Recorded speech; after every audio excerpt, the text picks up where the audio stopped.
I don't have anything funny to say for this video, but apparently if you just say, for the boys...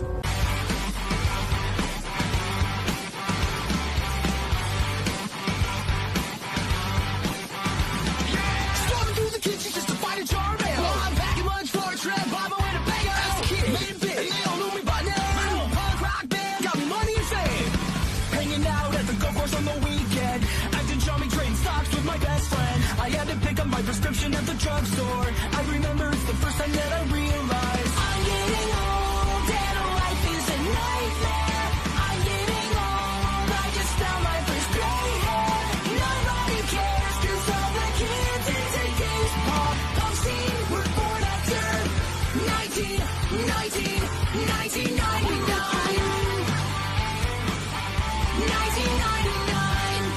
I will say goodbye, I'm getting older all the time, and no, I'm not as relevant. My old songs are pretty sweet. Please don't mind what I'm trying to say, cause I like the nostalgia when I hear you. Tell me my band is here to stay, even though we don't want to change. Modern musicians really freaking blow. Hello, I've been very busy. Look at my whimsical fucking office. Isn't that great? I just went to go and notify everybody, but Guru beat me to it because she's the camp mom. And I'm here with Ray. He's the important piece of this thing. Oh no, I'm just kidding. Happy 8 years of sobriety. Hooray! Hello. Yay. No more crack for you. No more heroin.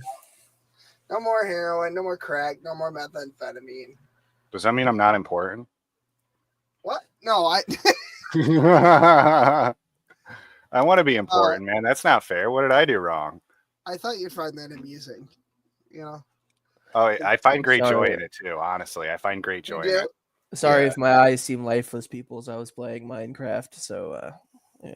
Well, at least it wasn't the drugs. I'm glad it wasn't the drugs that got your eyes lifeless. Good job, man. Good job. No, Will slip some fucking codeine in my water.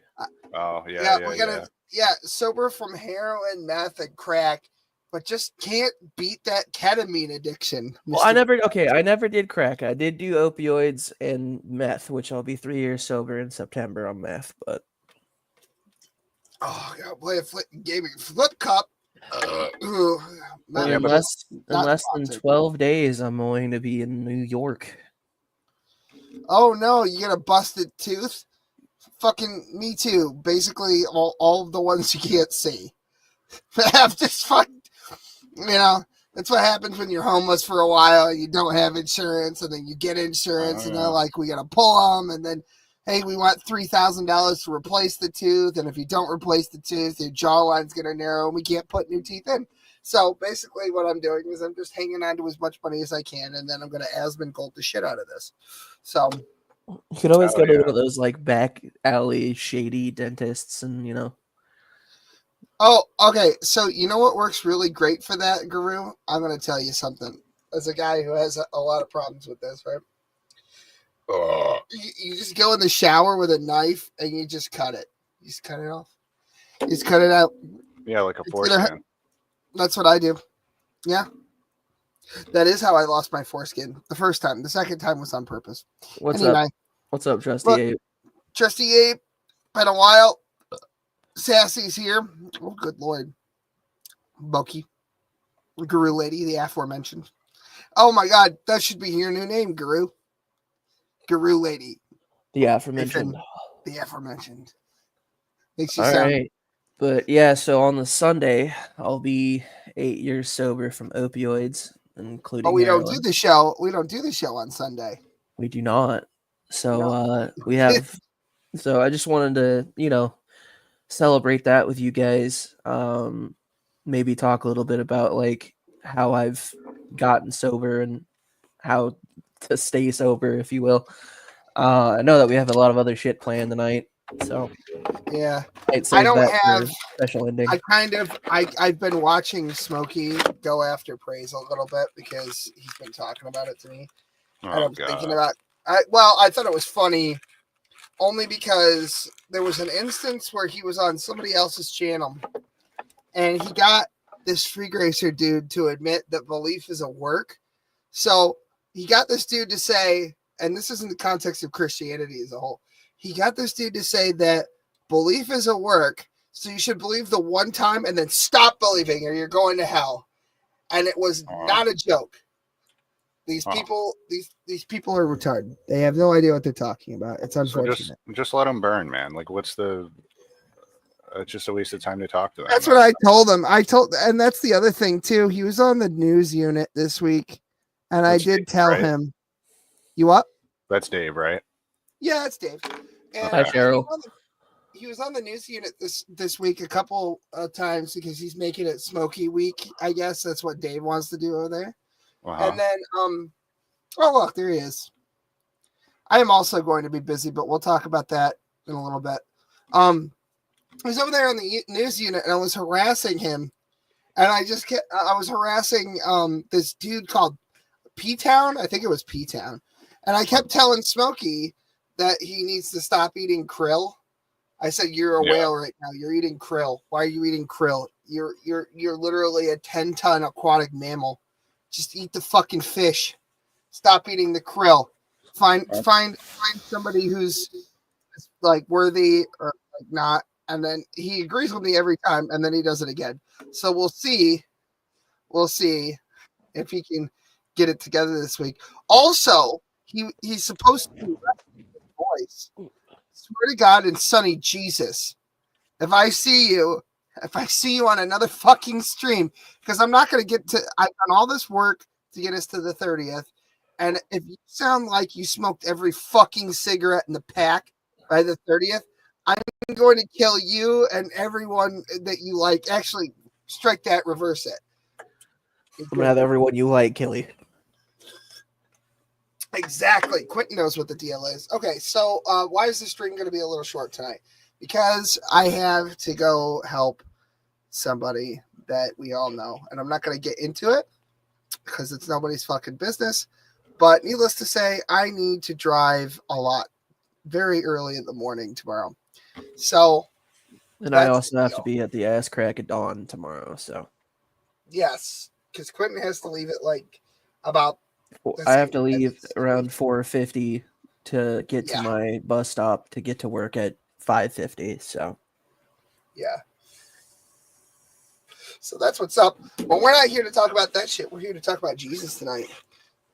You have an opener. I believe we do. I'm very much rhetorical. I had to open Discord. It took me a while. I had to restart my computer. It was very slow. For some reason, every week when I come down here, it requires a restart to get the Bluetooth to work. I don't like corded headphones. So I like to be free. I'm free and whimsical. I'm so fucking whimsical up in here. I believe, if I remember correctly, I'm kind of looking at notes. You wanted to do a prayer, Ray? Yeah, but anytime, bro. I can't do that right now. Okay. I mean, why are you in the middle?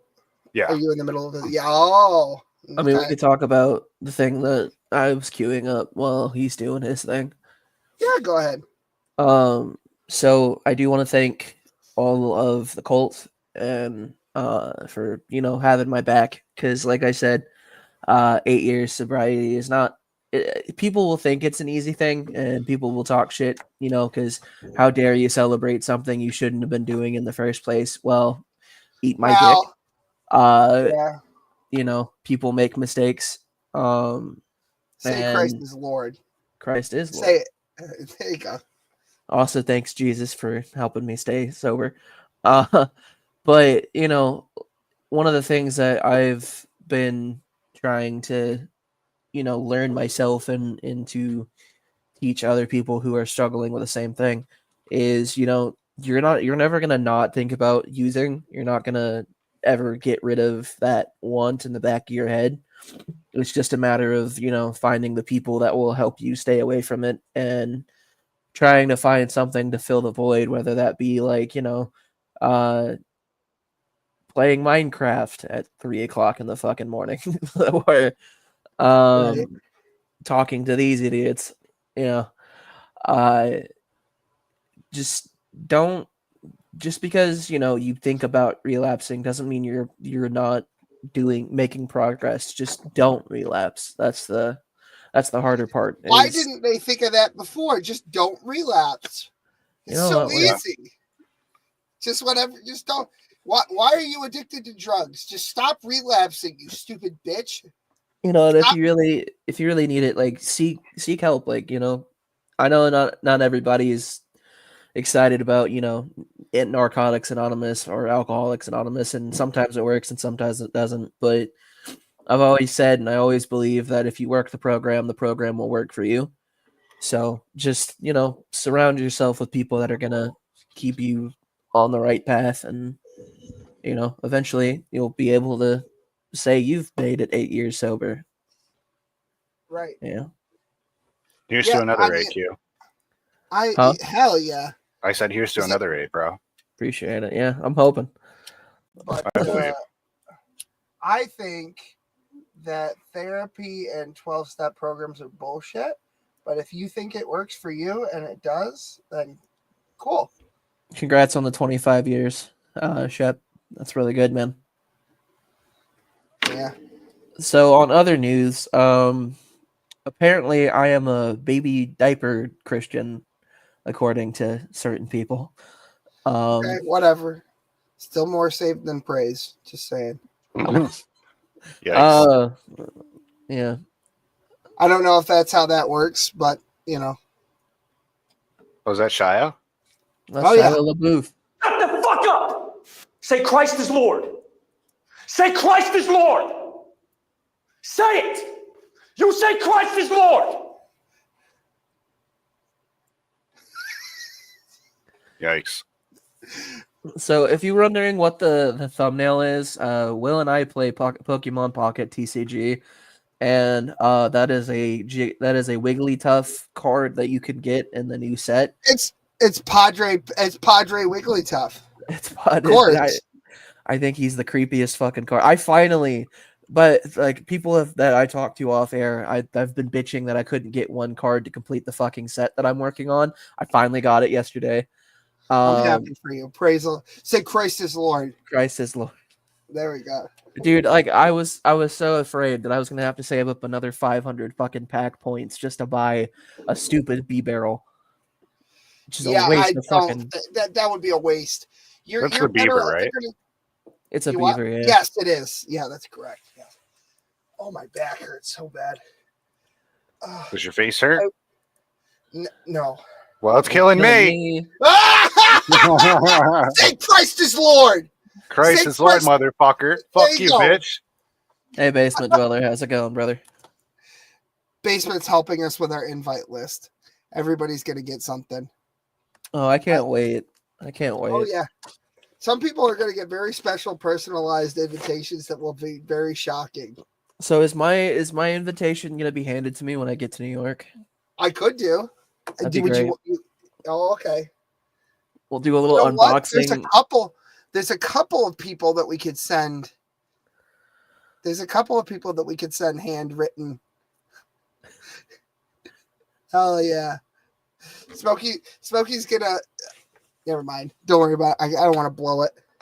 We'll do an unboxing of my invitation. Oh hell yeah. Christ is Lord. Say Christ is Lord. Everybody in the chat say Christ is Lord. Guys, remember, this is the only channel that God actually works through. Exactly. It's the only one. All these other channels are not on our level. This is why Jesus listens to me and not Smokey. That's why. Because I say Christ is Lord. Hi Cheryl, by the way, I know you're Christ watching. Is Lord. Have it. Christ Still no Lord. Jesus anoints or whatever the fuck anoints. Fuck. I was thinking about this, right? And something that came to me. Hold on 1 second. Very important. Sassy. Say Christ is Lord. Say it. Shut the fuck up. Say Christ is Lord. I was thinking about this, and maybe Ray can work it in a prayer. But I believe instead of making fun of our enemies, we should just pray for them, because I feel like that would piss them off more. Why are you trying to piss them off, bro? What's the point of that?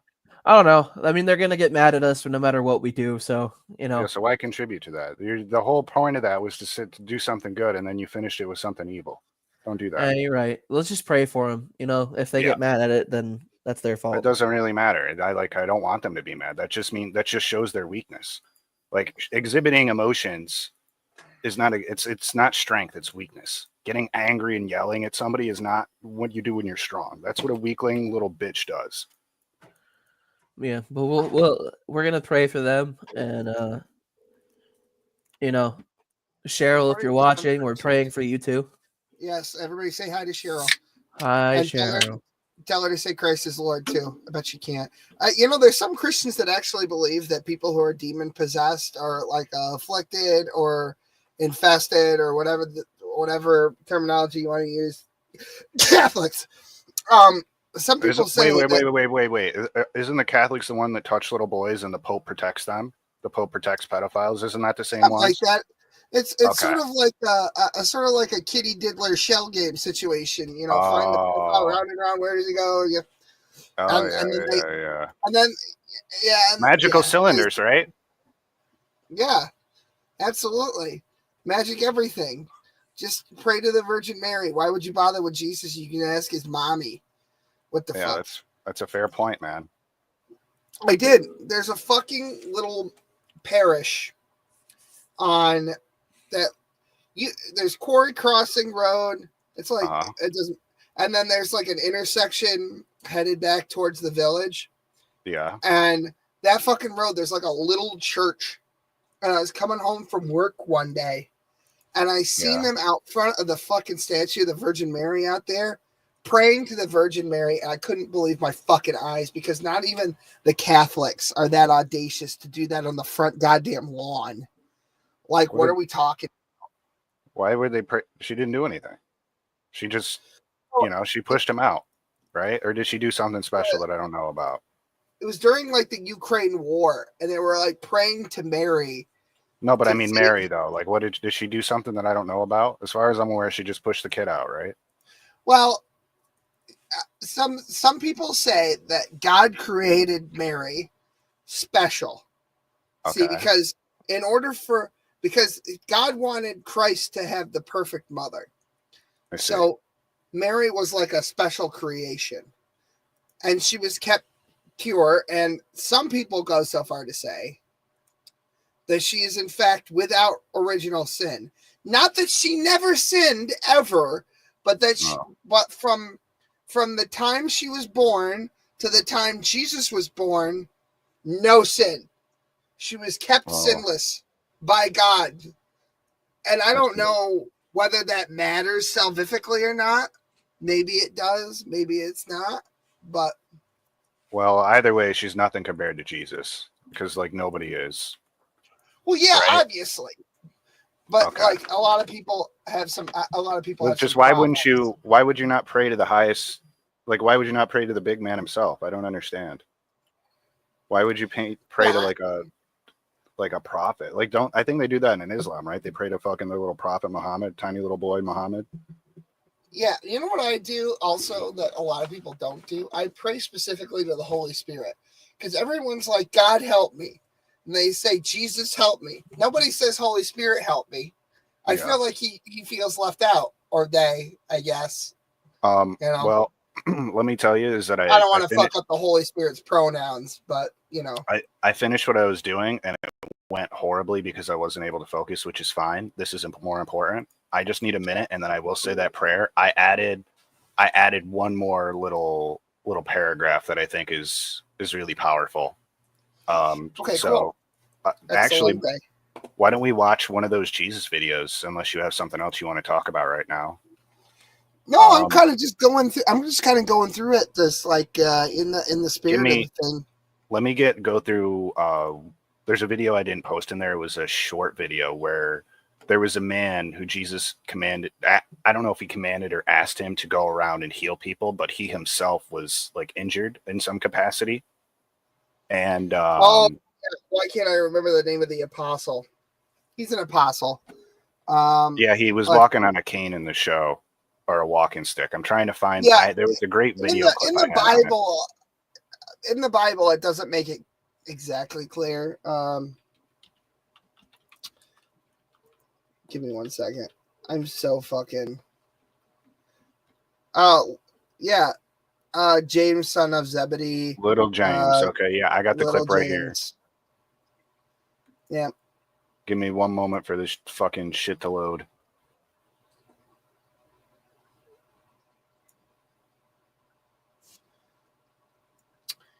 Yeah, in the Bible, it doesn't exactly. I'm sure the show say is that not he's it a cripple. exactly. I don't think that No, the it's show is not. exactly, but it's a good enough. I think it gets the nature of Jesus. It shows him very well. It humanizes him, which is something that I didn't really get from reading the text itself. Like you see emotion in his eyes. Like he really. I felt more connected to him, seeing him as a human being. Yeah, I started watching the show, like, I think. I posted the link in private chat, by the way. And then, in private chat? Oh, I was looking in Discord. That was my bad.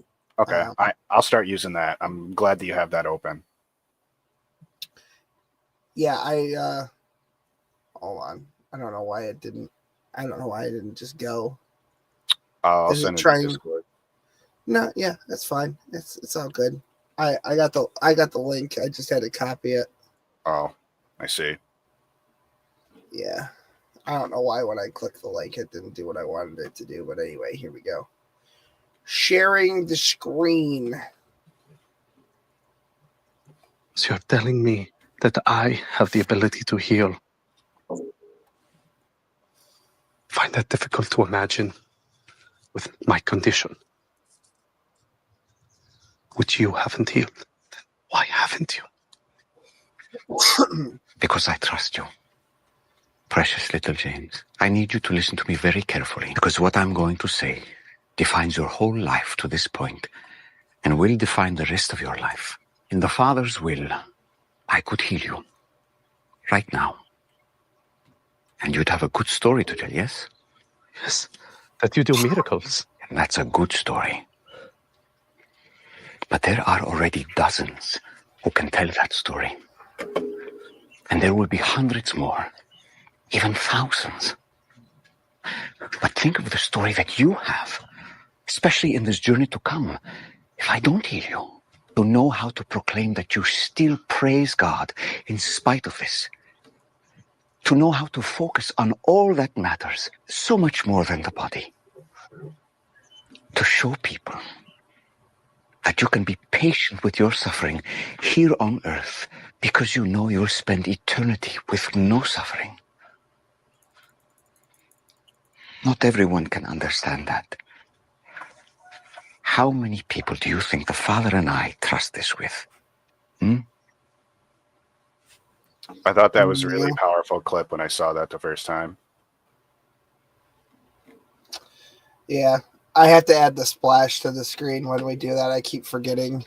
Yeah. But yeah, it is. I sent you the link to the clip on forgiveness I was telling you about. I don't remember if it was before the stream or when it started, but that's the one with Simon Peter and Matthew. I thought that was really powerful too. Oh God. Yeah, I'm still having a copy paste. It keeps trying to. I have to remember. I want to probably tomorrow when I get down here in my office to switch. The default is the default is fucking Chrome or whatever. Yeah, not fucking Internet Explorer. That's what's happening to me. This is 21 minutes long, but we can kind of break it up. Yeah. Gotta add the splash back. Here we go. There we go. Come on. All right. About half of your penalty balance. Half the penalty? My records indicate that you filed for an extension not once, not twice. He just needed a couple of extra days, man. I'm right. Extended rates compound at 15%. As collateral, you've listed a fishing vessel and property at... All right, I'm sorry about that. What my brother didn't mention was our arrangement with Quintus. You have business with Quintus? Yeah, my brother's dead. And a year gratis for both of us. Did you hire a man to spy on Jewish merchant vessels fishing on Shabbat to avoid taxation? Yes. Simon. He's in your district? He is. His debts are forgiven. Surprise. As well as those of his brother? Yes. Forgiven. Goodbye. Thank you for your time, Praetor. I do not find Simon reliable. Once he was deficient in his taxes, and when I pursued remedy, I discovered that he had spent an inordinate amount on games of chance at a local establishment. Additionally, based on his financial status, I questioned Simon's connections to the merchant class. Oh, man. I have to deal with somebody in chat right now. You say you never cried about the Smokey thing, right? But here you are in my chat, no Smokey, making noise. It does sound like you're fucking crying. All right? So I really only have one thing to say to you. Say Christ is Lord. You say it. Say Christ is Lord. All right, you can fuck off now. Oh, okay. Okay, well, I don't know. I don't know what you want from me. Okay, I'm not his tard wrangler. He's not here.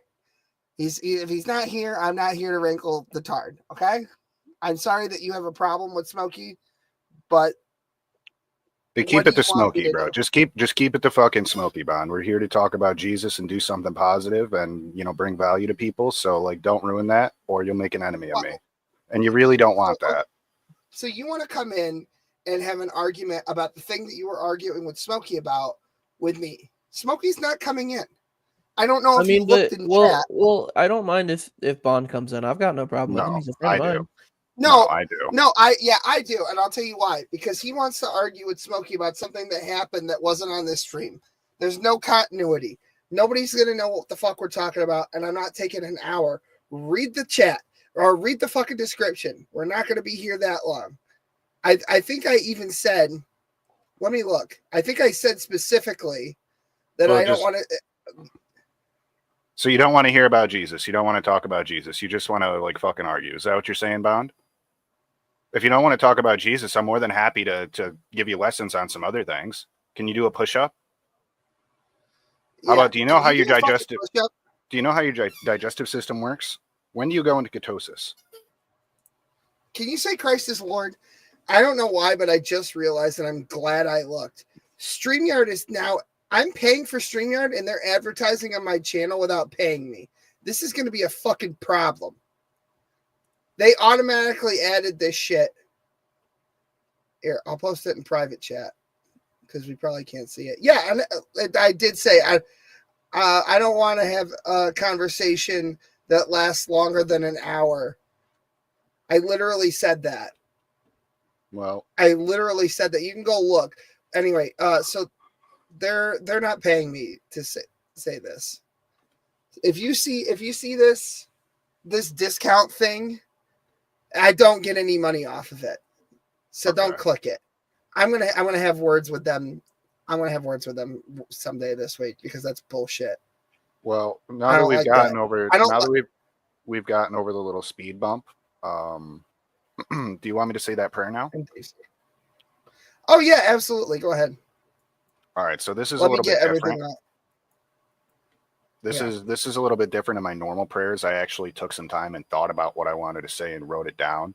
So I'm not exactly sure how this is going to sound or come out, but it's me speaking directly to the Lord. So I hope that everyone will be kind and forgive me. Dear Heavenly Father, our Father who is in heaven, hallowed be your name. Your kingdom come, your will be done, on earth as it is in heaven. Thank you for this day and our daily bread. Forgive us our trespasses as we forgive those who trespass us. Lead us not into temptation, but deliver us from evil. I ask that you grant us the privilege of basking in your presence, fill us with your essence, and allow us to exhibit your divine will upon our physical plane. Please gift us divine healing and rid us of all of our ailments and addictions, our obstacles, remove them from our path, and lighten the burden of any soul that is weary. Please cleanse our eyes and take the thorns so that we can see you better. Please allow us to listen and hear and observe you more, and allow us to have the ability of clairvoyance so that we can act more clearly. I really beg that you eliminate the chains that bind us. You embolden us to overcome our own shortcomings. You help us grow our spirit and strengthen our resolve. I really pray that you can reprogram our minds so that we can perform to our highest capability. We beg that you give us the courage necessary to make positive changes in our lives and the tenacity required for meaningful progress. We hope that you, Heavenly Father, will act through us and for us for the betterment of the future. In Jesus Christ's special precious name, amen. Amen. Christ is Lord. Everybody in chat better be saying Christ is Lord right now. Bastards. Anyway, that was awesome. I love Thanks, that. man. It might have been a little bit too long, but there was just so many things that I wanted to ask the Lord for. I've heard longer, I'll be honest. Have you Yes, not so have I. talk? Yeah, that's true. Yeah. That's why we have the hourglass. We have to keep them on a short leash. Yeah. Anyway. Weird. Okay, dude, I'm telling you now, you're actually pissing me off tonight. I really don't have time for your games. You said at 9:28 that you were leaving. It's 9:32 my time. If you're going, go. If not, stop spurging in my chat. Okay, this is an interesting development. That's a step in the right direction. That's better than nothing. I don't even really care. I mean, if there was anybody that was ever going to possibly be considered somebody worthy of being called a Lord or a King, it would be Jesus Christ, and nobody else compares. And that's just a fact. There we go. Like, literally nobody else compares. He's just the best in every capacity. If you like any fucking comic book character or any fucking anime character and you don't like Jesus Christ, you're fucking retarded. Like, honestly. Bond's talking in chat. He did say he'd talk about Jesus. It doesn't really matter what he said. He's irrelevant. Honestly, we're wasting too much time even bringing up his fucking comments. We should be talking about Jesus or Q and addiction or literally anything is better than that. Oh yeah, for sure. I will say, but I do like this comment. This is actually a step in the right direction. He says he's in detox. I don't know if I fully believe that. It also doesn't matter whether I believe that or not. But if he is, I wish you the best of luck, and I hope you get off the drugs and the alcohol, and I hope you find Jesus Christ. How about that? How's that for a fucking pre-Easter wish here? Yeah. Oh God. And that is what I want to bring up, is that this is the Wednesday before Easter. And I'm kind of sad because I really should have been in California by now, but I couldn't do it this year the way that everything worked out. I'm going to go in October, but last year, 420, we went for, we did Passover at Smokies.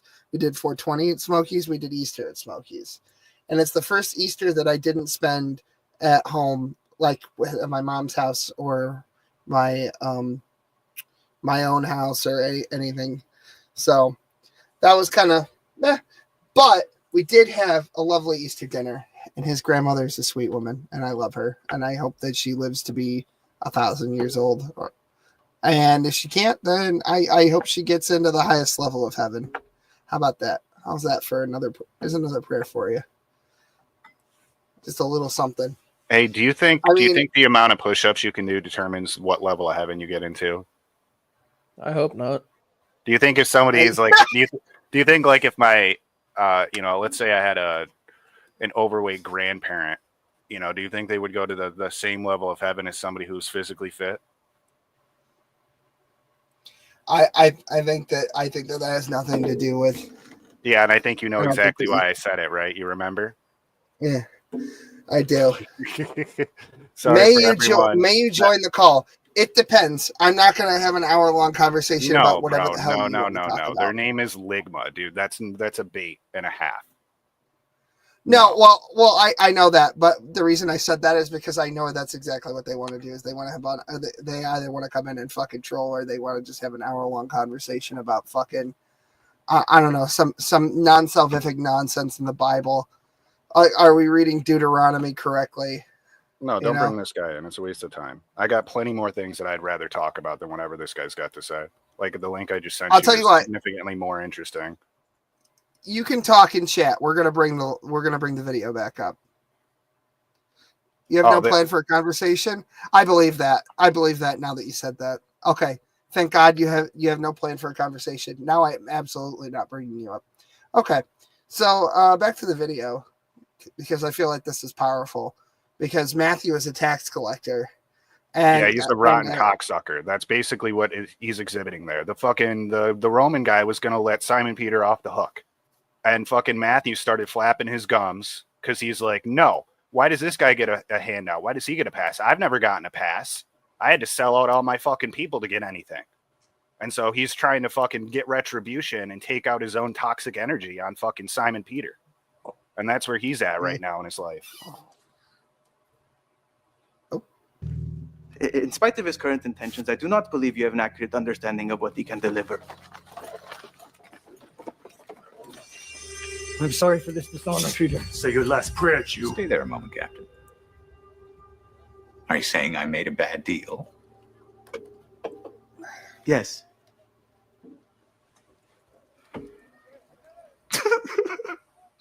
Where did he come from? Here, Capernaum, Dominus. I remember watching this scene for the first time and kind of getting really introduced to the character of Matthew. And my first thought was, is this kid fucking autistic? And I don't mean that in a mean way. I don't mean that in a mean way, but the Bible does kind of give you this sort of bluntness that I'm only familiar with in autistic people. I'll be honest. He is big Where on the did you numbers, come from? bro.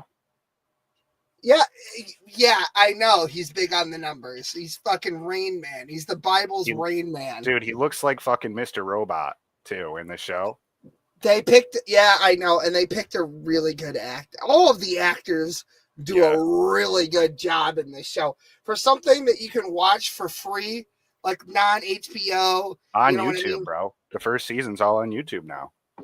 Yeah, and then the Angel app lets you watch the entire thing for free when it comes out. Not They're sponsored doing, yet, by the way. Not sponsored. I would like to get sponsored by Angel. I really would. Yeah, dude. I really would. I would absolutely take that sponsorship in a heartbeat. You can give me $1. I don't care. Yeah, dude. I'll say a prayer for him. Hell yeah. Anyway. Come on. My brothers across the world search for brave men to spare and recruit, but our power prohibits those very efforts. For what sane person would stand up to the Roman Empire? I am sane. Yes, but a very different kind of sane. I'm sorry, I don't understand. Hated. Everyone hates tax collectors. We're worse than the Romans. You were born Roman. I made a choice. So go in disguise, I don't care. You can write, can't you? Yes. Write everything, every detail. I keep track of things. I do it well. Quintus knows I do it well. You're a little off, aren't you? You should turn yourself in. We can accompany you. Still pursuing every option. There are none. You must provide the information implicating the guilty fishermen or balance the books somehow. Andrew says anything's possible. Not mathematically. Yeah, but what if, you know? You'll only be subjecting your family and friends to needless anguish by prolonging the inevitable. These are other big words. No one listens to me. Not like they do you. You have a singular talent. That's something at least. Can I assume you are not headed to the authorities? Going fishing. Variables.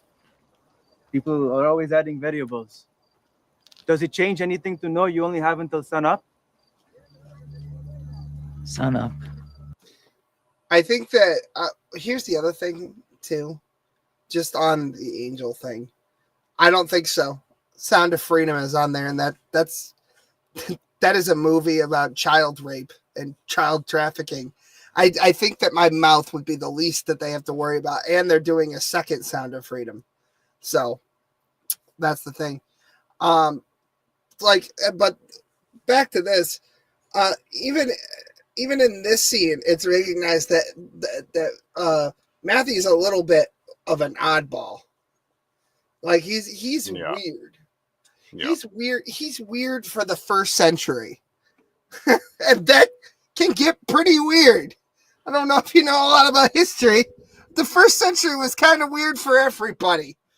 But anyway, does anybody have anything to say about this before I keep going?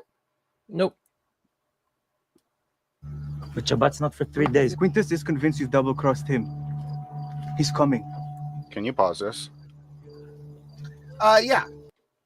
Quintus is convinced you've double-crossed him. Look at how much of a fucking dirty snake he is with his phrasing, considering he's the one who actually set it up. Yeah. Quintus is convinced that you've double-crossed him. What Believe a it or not. fucking dirty fucking prick this guy is. Holy shit. Thank God for Jesus. Jesus is great, man. Without him, we're fucking nothing. Believe it or not, Quintus is actually where my name derives from. Oh. Oh, really? Yeah, Quintus means you fifth. And little known are fact. you Italian? I'm not Italian, but that's where the word actually derives from. Why did your mother give you a Roman name? What is wrong with you? I don't What know. the fuck is the matter with somebody? Well, what the hell is even that? Oh, what the hell is even that? I'm going to name my kid Caesar. You know what? If I was just thinking about it, and this is on topic, I think that they should give me a partnership. Yeah. Because I think that I could open the door for a lot of people to this kind of stuff that maybe aren't clean cut. And not only that, but we're literally watching a movie about a TV show, a clip from about a bunch of sinners who have done horrible things, some of which were assassins and tax collectors and people who narked on their own people. I mean, Yeah, salt of the earth. And not only that, but Jesus swore in the Bible. It wasn't the conventional swearing. He didn't say fuck, obviously. But I don't know if you know this, but to call somebody a viper is to in the first century AD is to infer that the common conception about vipers was they ate their way out of their mothers alive. From the inside out, from the womb. All right. It was a very offensive thing to say Listen, to somebody. I need you to pull up John Ramsey's first comment that says, "Without Jesus, we're nothing." I want to make a very brief point, and then I would like to move on. I don't want to waste time on this. So when I say without Jesus, we're nothing, you got to understand the scope that I'm talking about. And by your statement, I'm going to guess that you don't. So, like, compared to God and compared to Jesus, we are nothing. Compared to Jesus Christ, I don't know who you are, John Ramsey. I don't know what you've done in your life, but you're literally nothing compared to Jesus Christ. And you can accept him into your heart, accept him into your life. So that means you can have him be a part of you, and you can just be better. You can be a part of his consciousness, so to speak. You can tap into his consciousness and act as much as you can like him. All right. So without Jesus, you're nothing, because the best human that's ever existed without Jesus is nothing. The best human that ever could exist without Jesus is nothing compared to Jesus. Yes, without Jesus, you're nothing. And if you don't think you are, you're a foolish, arrogant little human who hasn't been humbled yet, and you will be. God will humble you if you think that you can do anything in this world without him. That's what I've learned in my life. I think I understand where he's coming from, though. But I'll tell you. Here we go. Okay, it's not just Jesus as the person; it's Jesus the teachings. That's the real thing. Without the teachings of Jesus, we're nothing. If you don't follow his teachings, you're really not shit. Like, anybody can be a fucking savage that doesn't watch what they say, that's mean and just uses other people to make money. It's really easy to make money if you use other people as stepping stones. It's very difficult to go out in the fucking fields with your bare hands and pull up the fucking wheat to feed the whole village by yourself. That's much more difficult than going out there and peddling snake oil. Yeah. What I found is that there are certain people who say they accept Jesus, but they don't really. It's one thing to say that you prayed to Jesus, but they never really did it in their heart. And I know because there are lots of people, cult members even, in our little group of people, like really devoted people now to Christ.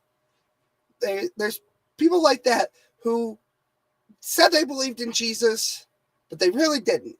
And then they had a moment. Something happened. Christ spoke to them. A miracle. They prayed, and Jesus answered their prayer.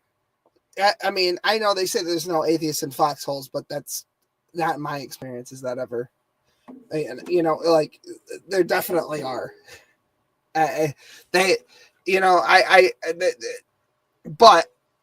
I will say that most of these people who say I don't, well, in their moment of weakness say, God help me, Jesus help me, Lord protect me. You know, they'll say things like that.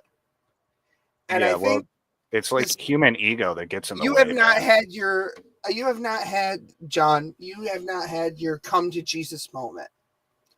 And I think everybody has it at some point in their life if they're ever going to come to Jesus at all. It's not something, there's a lot of people who are just born into certain faiths. That's the way it is for a lot of Hindus, a lot of other Christians. This is what I was going to say. This is what I'm saying, though, is a former Christian of 26 years. It's hard that when you're born into a faith to really believe in anything. I'll be honest with you, because a lot of it is just going through the motions. Hey, look, Carl's still here. A lot of people saying that they have faith in Jesus Christ is just going through the motions, where it's like, well, you know, my mom was a Baptist, her mom was a Baptist, so I'm a Baptist. I go to a Baptist church. I follow the Baptist. What's the equivalent of catechism for Baptists? I don't even fucking know anymore. You know, we do the little thing with the wafer and the whole thing, but we don't believe Communion. it's literally. And they go through the communion. We got a whole song and communion dance. It's different. That's not exactly what I was talking about, but yeah. So they do the whole thing. They do the song and dance, but it's really just kind of a community thing, right? It's a sort of a third space. Is that what the secular term? Like a book club, right? Is that what you're saying?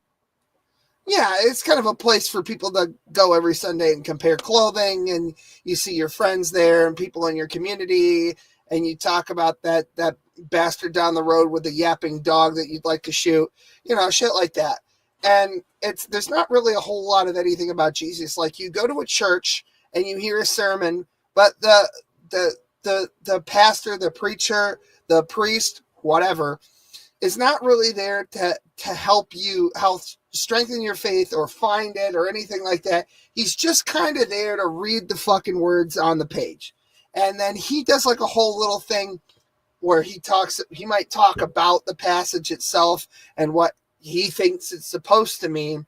But really, it's just an opportunity for him to mentally masturbate to a group of captive individuals who are sort of almost there, and not out of their own volition or free will, but because it's just something they kind of do. You know, like wiping your ass or brushing your teeth. It's not exciting, but it is it's just maintenance shit. Well, right? it's a lot better than having to actually put an effort and think and try and read the Bible on your own and try and come up with conclusions and ask questions. It's way easier to just go somewhere and listen to somebody flap their gums for 30 minutes straight, even though they could have made the same point in about 2 minutes. They just talk for 30 minutes because basically they need everybody to stare at them and hear their presence and their opinions instead of having a conversation about the Lord. What a preacher does. Yeah, I personally, what I think we do is we have conversations about the Lord, and I find that to be very powerful and meaningful because it allows me to hear how other people think, because I only know how to think through my brain, and I'm certainly not perfect, and I certainly don't know everything. So Right, there's significant exactly. value. This is the benefit that we have as human beings that they don't have as lions and tigers or bears or whatever, is that we can communicate and we can work together to solve problems to a higher degree than anything else in existence that we know of. And so the more that we do that, the better off we're gonna be. Because you got to think about it like this. It's like in sports, okay? If there's two teams that are going at each other, one team has got really great communication. They're on top of it. They're really working well together. And the other team, they don't really like each other. They're all arrogant and they all think they're better than everybody else. And they're kind of just fighting over attention on the court. Which team do you think is gonna probably win the game? You know, it's the one that's working together, right? Couple things. I want to talk about faith for a minute. Dave, it's not open. It's just kind of us tonight. We might open it up in a little while, but I can't be here too much longer than we already have been. Yes, I know that's why you don't see a link. I want to talk about faith for a minute and the falling away. I think it happens to everybody at some point in their life that they fall away from what they think is faith. And just like if you're, for example, if you're having a hallucination because you've taken some kind of psilocybin or LSD or whatever, you've taken a drug, you hallucinate, in that moment it feels real. Just like in a dream, it feels real. So there's really not a whole lot of difference. But eventually you do have, for lack of a better word, a sobering moment where you come back, and then that's the last time you come back, and you never leave again. That's kind of how it works as far as I've seen it, for any kind of staying power as far as belief goes, as far as faith goes. And the Bible says that if you have faith as small as even a mustard seed, you can move a mountain. And then a mustard seed can become a tree, things like that. Now, mustard plants do not grow into trees, but that's kind of the point of the parable in and of itself too, is that with faith, with enough faith, even the smallest amount of faith, real faith, you can do anything through Jesus Christ. That in the Bible, repeatedly, it says it has been done according to your faith, not the preacher's faith, not the faith of your buddy who went to fucking Bible college, not anybody else's faith. Your faith in Jesus Christ can make things possible. If it's real faith and you have true, unshaken faith in any degree, you can do anything. Anything is possible. And Jesus Christ will answer your prayers. And insofar as, I guess, it doesn't interfere with the plan, but most of the time it doesn't, because God can just kind of move things around. But and some things are lead pipe cinch. Like, for example, I can't pray to Jesus and then wake up and fly the next day. But there are greater reasons for that, obviously, because he operates within reality. But as far as the human component is concerned, but we could get into that another time, because again, we're limited.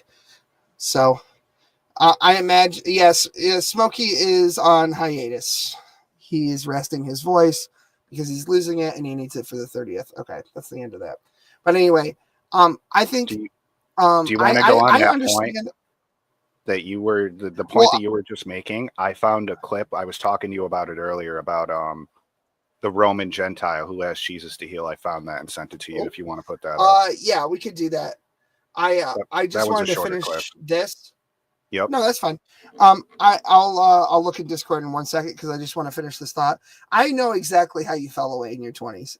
It's the same way that a lot of us fall away in our later adolescence, because I don't really think that humans are fully developed just because they're 18 years old. I think that there's a lot of development that happens post your secondary education. And I think that, obviously they say the brain isn't fully developed until you're like 25 or 26. Can I share something you just made me think about that I think is a good representation of what you're talking about? Yeah, go ahead.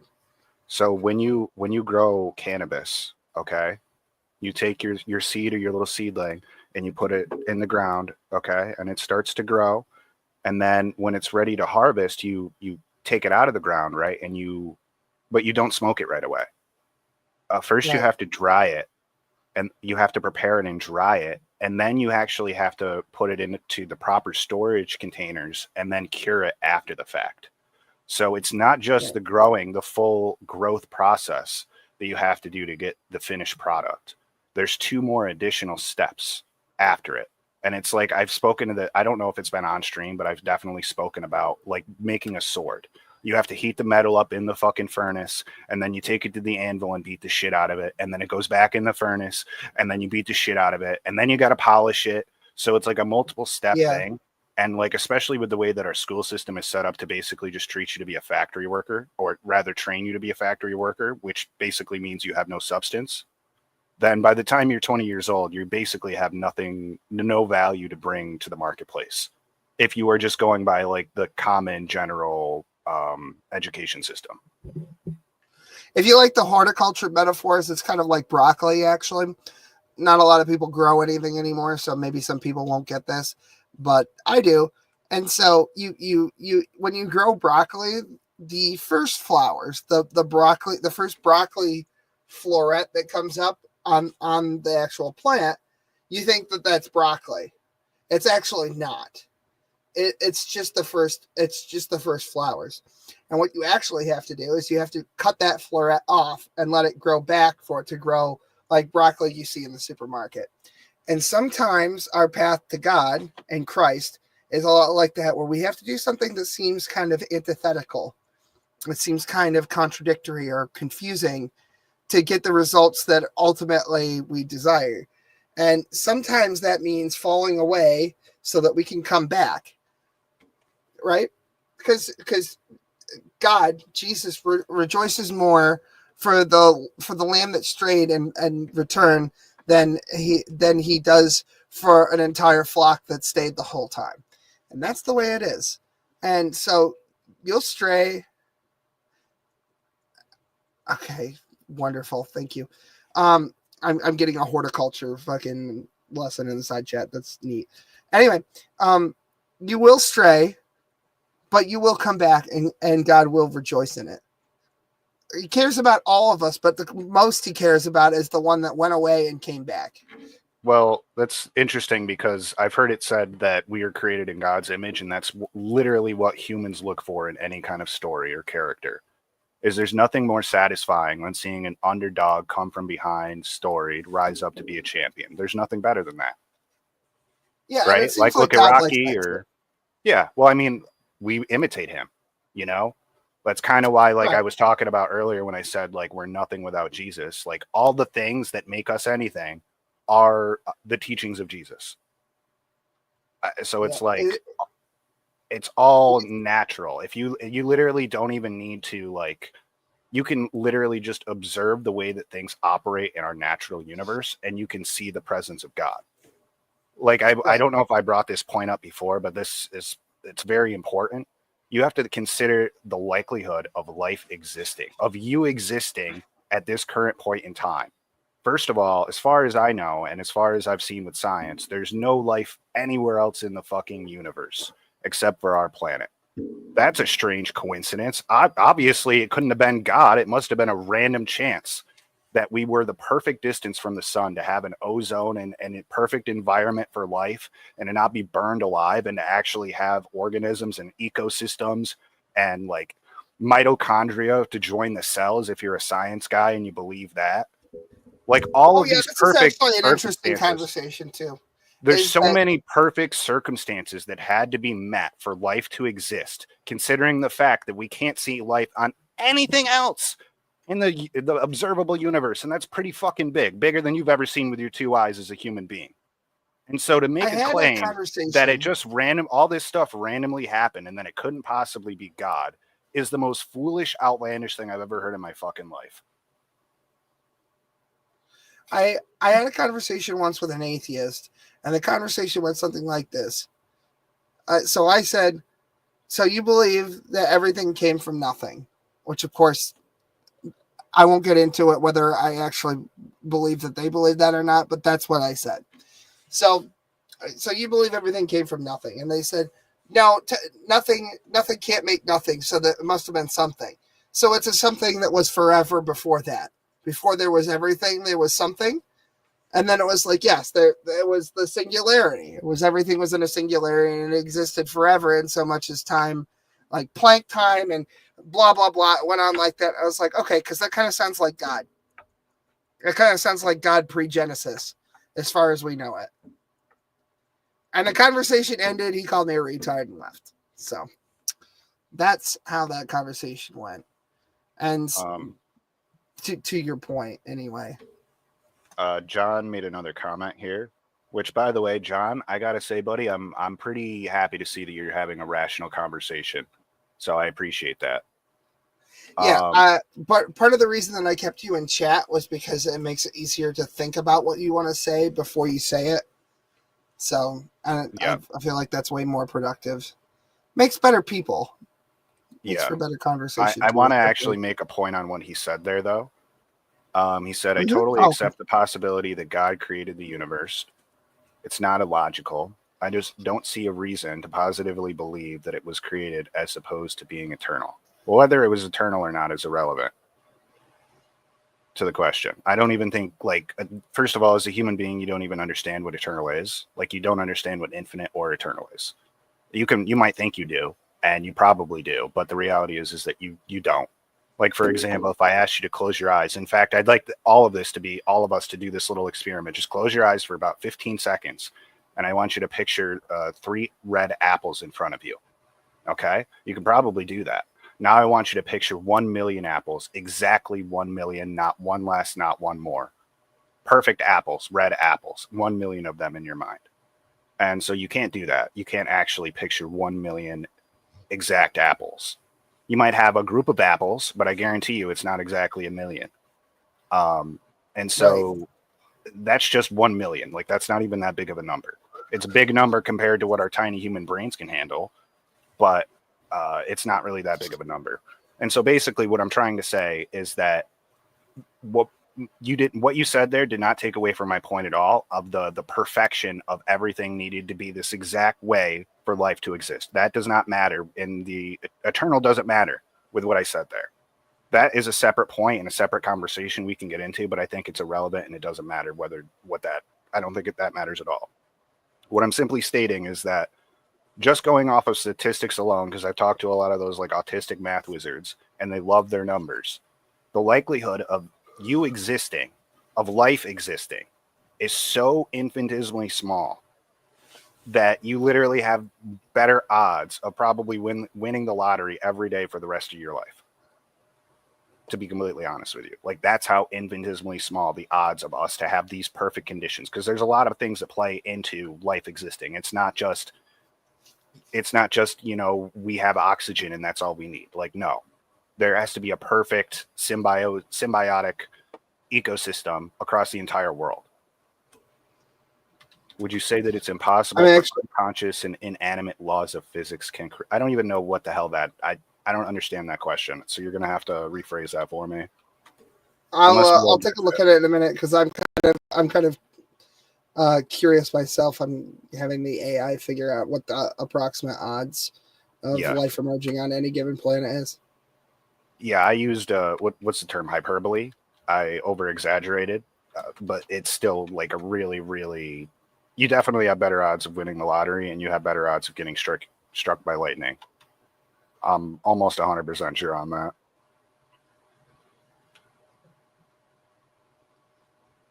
Here we go. It's thinking. Yeah, math, bro. I'm glad it can do that for me. Like, oh God, this is a huge. This is like a Lagrangian. It's huge. Yeah. You're probably just gonna have to count the commas or like the zeros. John Ramsey, I think that if you think that the world alone is just a physical form and physical things, I think that the laws of physics exist in the physical realm and the physical world. I just think that there's more to life than just the physical realm. I don't know if that makes sense to you. here is the actual math. I'm not going to give the whole thing, just the. There we go. And that's a number that you couldn't even wrap your fucking head around. So 0.0001%. And that's just for life emerging. That's not for you existing in this time period of peace. Yeah, and there's about 100 billion stars. And then how many stars actually have actual planets orbiting them? And then what planets are in the Goldilocks zone? So that, and how many of those have a rotational speed that actually, and then not only that, but you're going to need a moon that isn't tidally locked. And you're going to need a whole lot of shit. A lot of shit needs to work. And that's just for the conceptualization of life that we have. There could be entirely different I should say, like life forms that exist in the universe that operate completely differently than we do.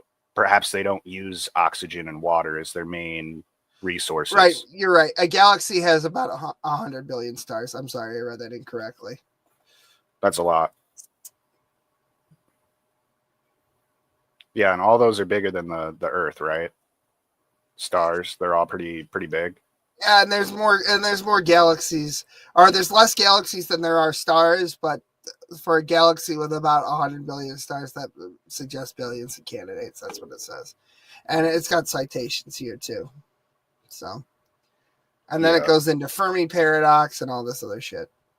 Yep. Yeah. So that's what we're talking about. A number that you couldn't possibly fucking conceive, because all the word eternal is a symbol. Really, it could be a literal like symbol, like a squiggle on a page. Well, it's like pi.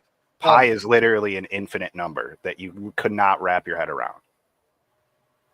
Right, and the point is that there is no point.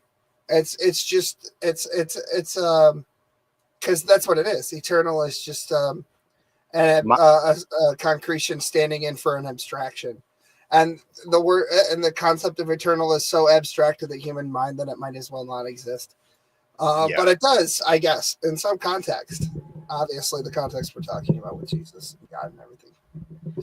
So, yeah, it's just the thing is that it's not the context that it's in is a shallow use of the word. Like it's not the actual use of it. It's just the highest form that we can conceptualize as a life form of a human being, which is just not a very high life form if you really think about it, considering the fact that we still have to live as a slave to the cycle of consummation, of consuming. Yeah. And I'll be honest, I'm not used to using more than 1% of my brain for anything. Can you guys hear me? I can now, yeah. For fuck's sake, finally, dude. I've been talking for like a fucking hour and I didn't know you guys couldn't hear me. Nope, couldn't hear a fucking word you were saying, buddy. Why, did you have something insightful? I forgot what I was saying, but I was trying to... No, then. Yeah. Okay.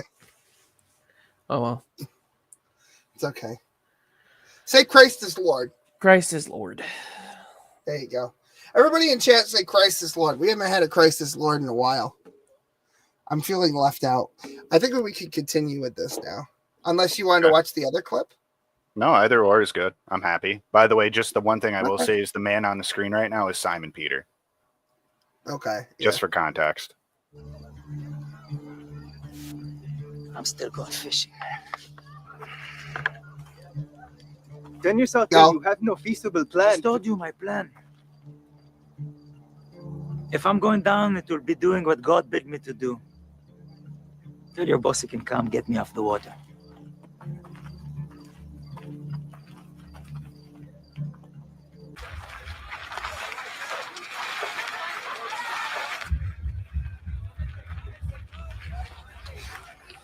Matthew.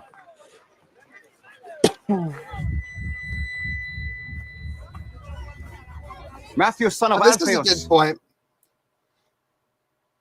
It's not the afterlife that we're after. And it's not any God. And it's not the spiritual things that we're after. And it's not the convincing. Because there's a common euphemism that people say all the time, but they get it completely wrong. People say the proof is in the pudding, but the proof of the pudding is actually in the eating. That's how the saying goes. The proof of the pudding is in the eating. And until you have the pudding in front of you and you actually eat it, it's just it's purely conceptual. It's hypothetical pudding, matter of factly. And you have to have that experience before you can believe, because humans are made to question everything all the time, and we get so wrapped up in our feelings. Like, for example, there are people out there who look at people like, we'll just use trans people as an example. They look at trans people and they feel this thing for this person. They see this person who is hurting, who is confused, lost, either justly or unjustly, verifiably or unverifiably.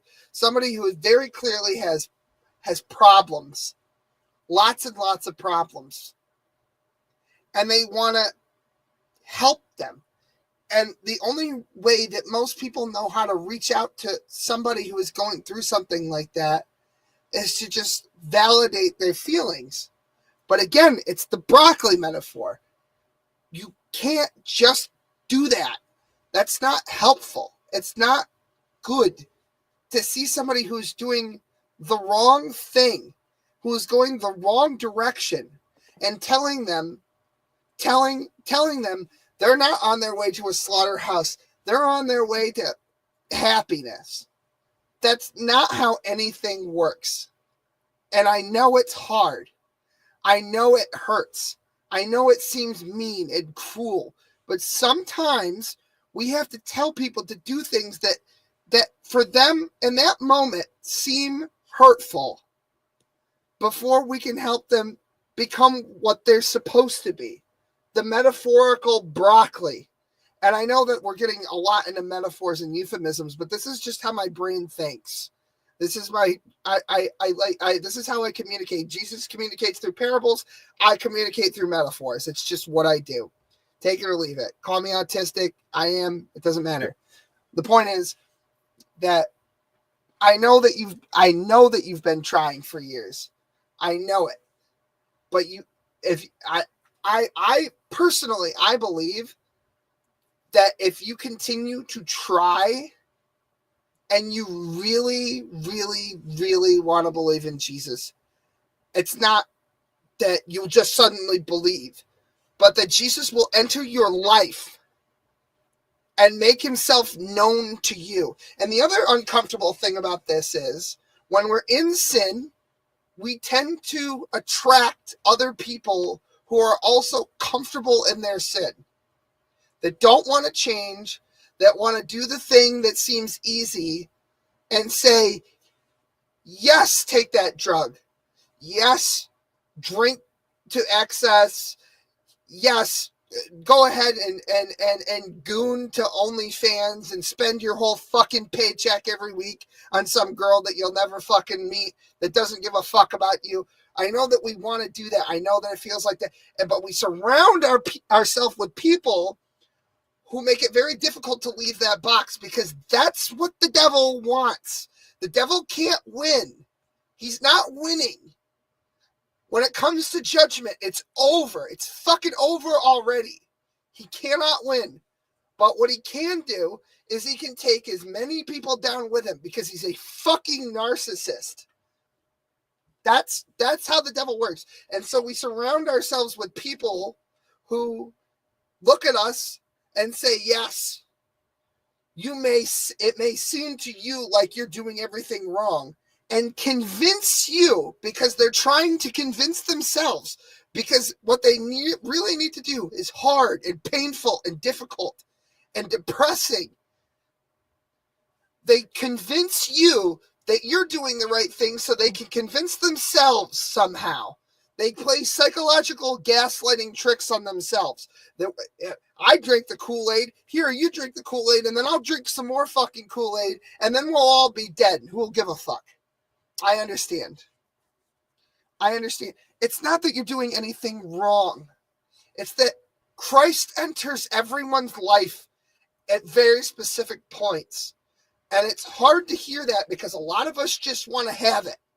Well, it'd be nice if I had $1 million fucking dollars, but if I don't sit down and make a plan to make $1 million, I'm never going to have $1 million fucking dollars. That's the way it is. And again, I'm not coming from a place where I want anybody to be upset by what I'm saying, but I understand that what I'm saying is fucking upsetting. Okay? And there's people out there who claim to be Christians who will tell you that you need to do nothing to be saved. Not a goddamn thing. And that's not true. That's bullshit. That's bullshit because you do need to believe. And Jesus Christ, forgive your brother. There are things that you need to do. And I'm not saying that you will or won't get into heaven because guess what? I'm not God. I know I kind of look like it with that long hair when I had it, but I'm not. And I don't know everything. And the same person who tells you need to do nothing to be saved doesn't know either. Doesn't know a goddamn thing. And these people piss me off because there are people out there who are very fucking impressionable who they talk to, people with mental illnesses that they lead astray for no good reason. They say, "Oh, common grace." Well, that's great. But what about kids and shit? If I could talk just for a minute. Yeah, go ahead. I'm just fired up. You have the comment over my face. I'm sorry. So I haven't really shared much of my testimony online. Well, neither do I. It's becoming inevitable at this point. But one of the things that I will share is Will had been trying to, show me back to the Christian path because I was Christian when I was a kid. When I turned about 17 or actually about 18, I left the faith. But I've been going through a rough patch those last few years. Some of you guys know.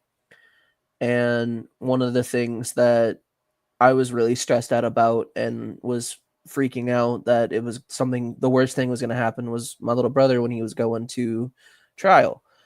I was texting Will. I'm like, every fucking day, I'm like, dude, he's going to go to prison. He's going to go to prison. He's going to go to prison.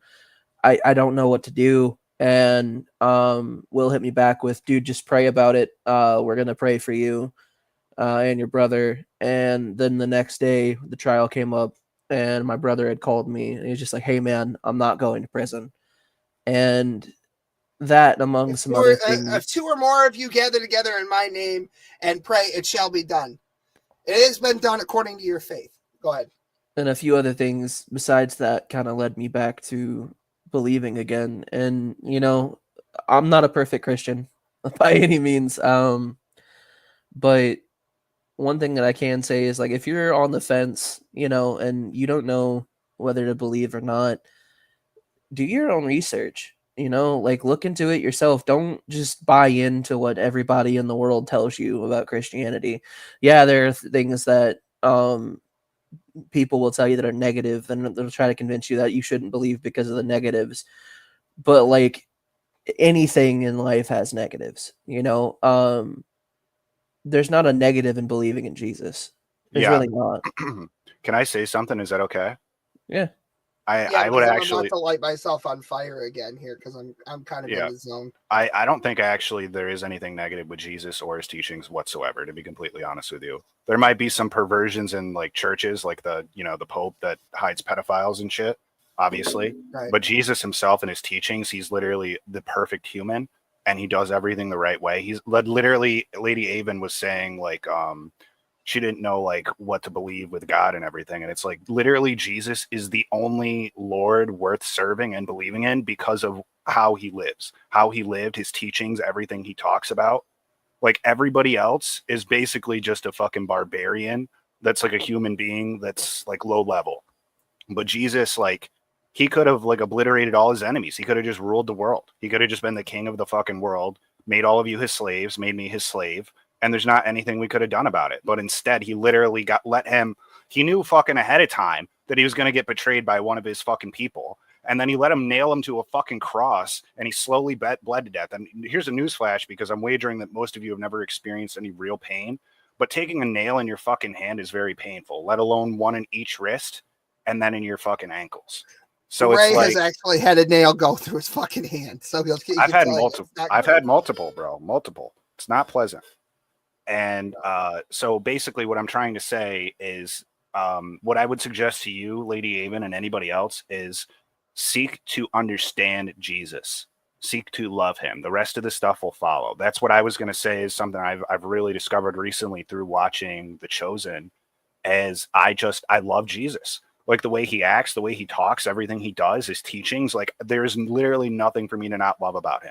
I absolutely love that he's trying to bring together people and trying to save the world, and he heals people and he resurrects the dead. Like he does good work. He does good things versus like fucking little pedophile Muhammad. All he did is the only miracle I ever saw a little pedophile Muhammad ever do was he pointed at the moon allegedly and split it. But there's no split in the moon now. And that's all he did. So if he had the power to split the moon, but he didn't heal anybody, he didn't perform any fucking miracles on the planet, he's not worth serving. He's got power, but he doesn't use it to help his people. That's not somebody worth serving. That's not somebody worth praising as a Lord. Jesus Christ is the only one worth praising as a Lord because he is a leader. He acts as he's supposed to, as the King of Kings. You're supposed to care about your people. A true king is somebody that puts his own kingdom before himself, because without his kingdom thriving, he's going to fall flat on his face. He won't have anything in his coffers unless all the serfs are doing well and they have crops and produce. So it's like your choice is to either believe that everything randomly happened, that you won the lottery of existence, or you believe in Jesus because everybody else is just not worth fucking serving. They're little low-level clowns that are fucking degenerate barbarians that only seek to serve themselves and their own power trip. I want to help. Yeah. I want to help give Lady Avon some direction. Okay. Because I think that my own personal experience will inform her trajectory. Can I say one more thing really quick? Yeah, go ahead, and then I'm going to go on my diatribe for a minute. Yep. I just seen her comment that says, I don't know how to flip that belief switch. I want to. I really want to, but my brain won't cooperate. Stop trying to do that. Don't do that. You don't need to do that. Yeah, Like I'm actually going to explain exactly how that's going to happen for her. I don't. Yeah. Well, I'll let you just take it from here. Go ahead and take it from here, bro. Okay. So what I wanted to say is that for my entire life, I felt like a servant, and I don't mean that in a pejorative way. I meant like I felt like I was meant to serve people. And I started with, like, for example, I worked at Hess when it was still a gas station. I gave my homeless man my entire paycheck. And this was back when I was an atheist. And I thought, well, I'm just going to spend it on fucking weed and video games anyway. So I might as well give it to him. Give him the whole fucking thing. And that's a long story. Not going to get into it. There's other stuff if you want to hear about it. Different podcast. And I wasn't doing it for anyone. I didn't tell anyone. The only reason anybody found out about it was because he started living in the fucking bathroom at the gas station, which is the long story. And so I've always felt like a servant. And then I thought, well, I would do charity. So I went and I tried to help people in my community. And that didn't do it for me. So I just kept continuing to follow this path. Like I felt like the universe or God or whatever would have a plan for me at different stages in my life. I believe various things about where this purpose came from. And I just let it point me in the direction. So whatever you feel like you have to do, whatever you think your purpose in life is, you should start to follow that and then temper it. Temper it with what does the Bible say later on. Just start that. You can't start a journey if you don't start walking.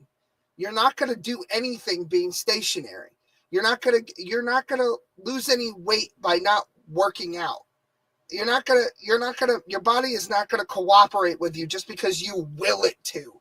It takes time and steps. And the thing is that God, I believe personally that God has a purpose for each and every person in the world.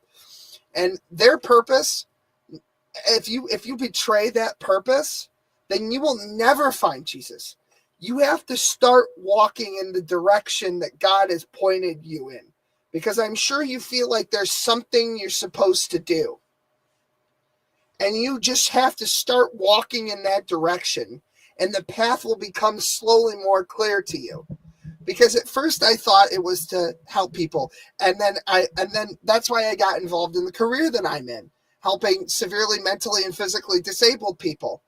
And then later on I found out that with my words and a community of people who are trustworthy and a team, a real team of people who are like-minded in all the ways that matter. Not in ideology as far as politics go, not even necessarily in religion, but just the general idea that we're supposed to do something. Once you start walking in that direction, the path will be made clear to you. If you just try to have a little faith, that faith will continue to grow over time. If you and here's the thing. I found this community, I found these people, and I said, okay, get in the boat. And some people don't see why other people are in my boat, but they are, because I believe that God and Jesus Christ put these people in my path for a reason. Now, whether it's a learning experience or if the person actually should be in the boat that's going to actually pull their weight and row with me so that we can find shore somewhere, is a totally separate thing. But I think that Lady Avon is in my path because she needs to hear what I have to say tonight and other podcasts going forward, or in private conversations, or maybe I don't even know, possibly even in real life at some point. I think that I'm here to help point people in the correct direction. You know, and everything in my life that has led up to this point and will lead up to every other point has dragged me in the same direction to the point where it is undeniable.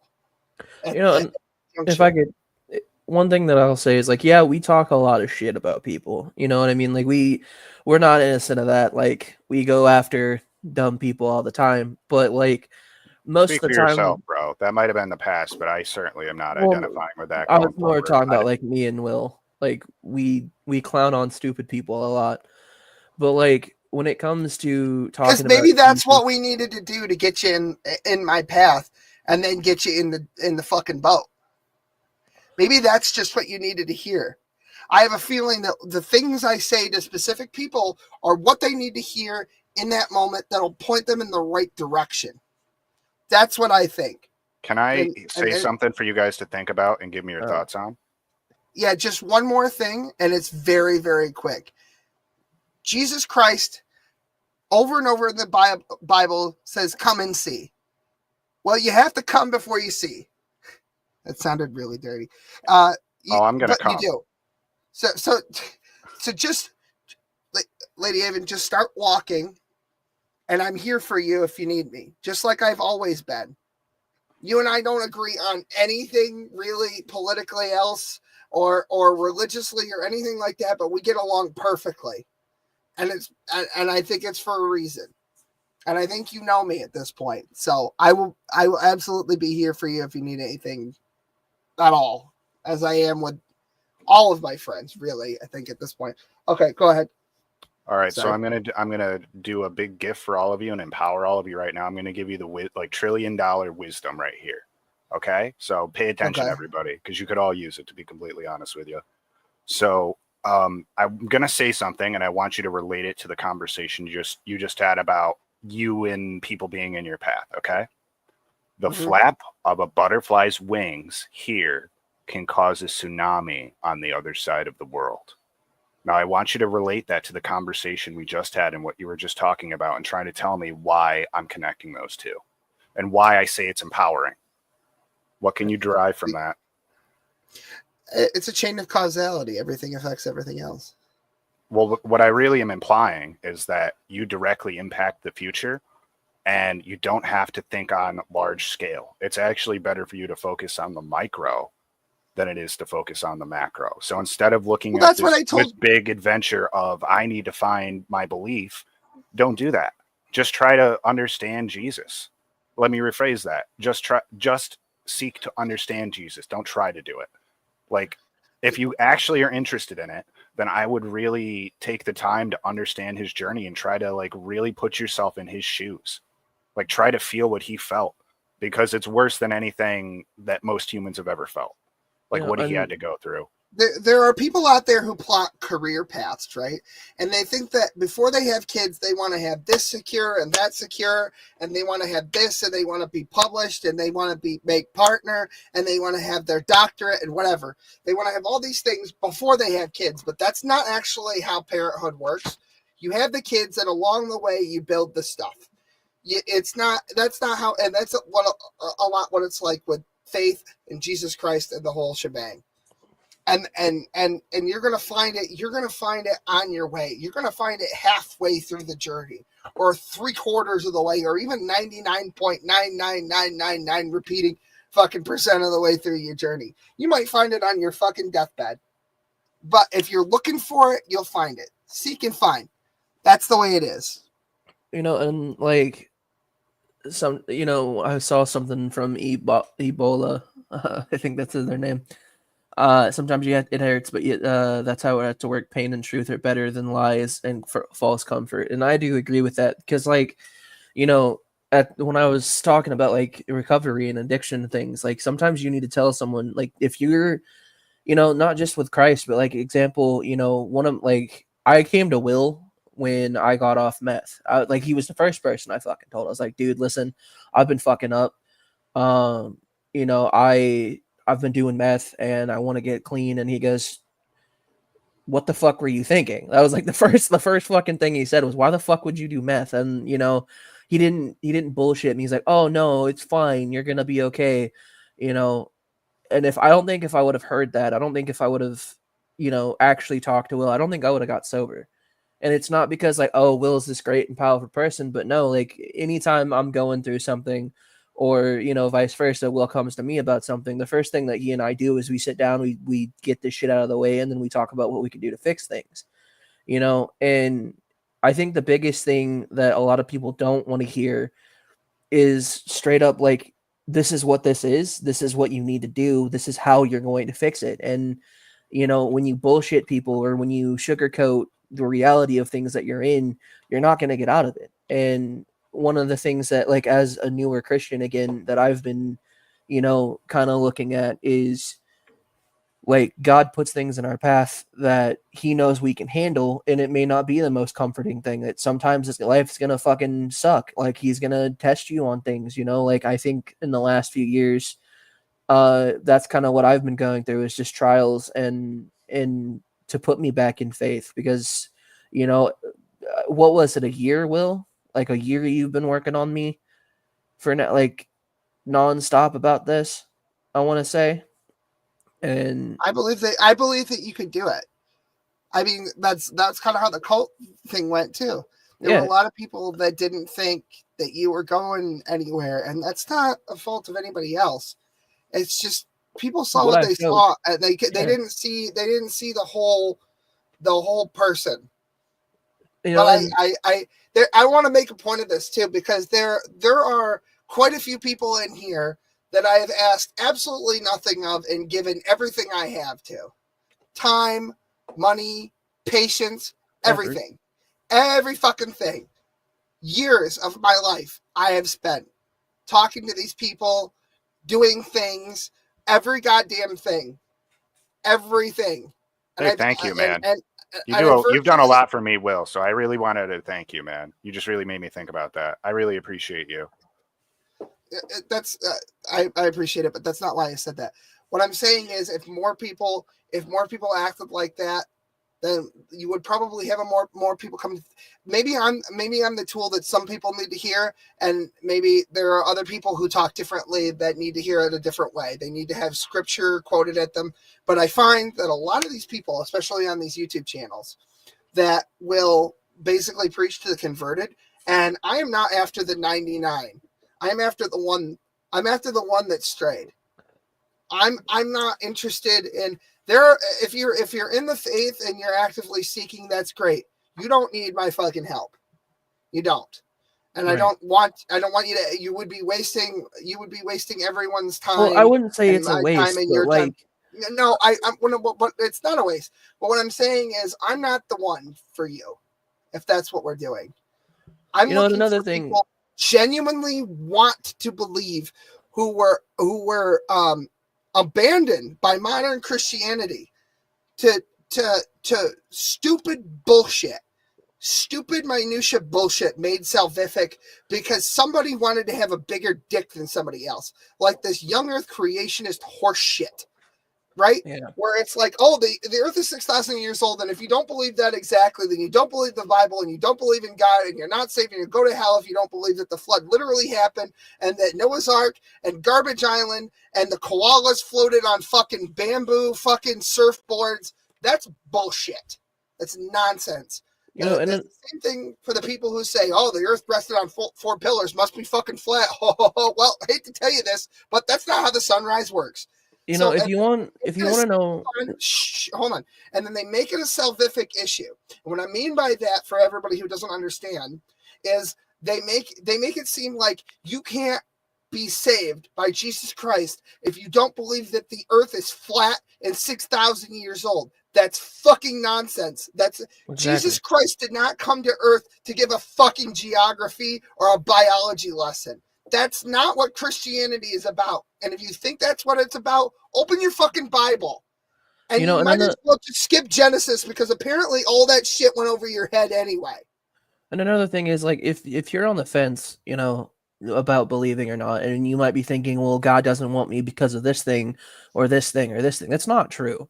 You know, like somebody might tell you that, like, oh, you can't get saved until you stop doing this, or you stop like that. You can get saved.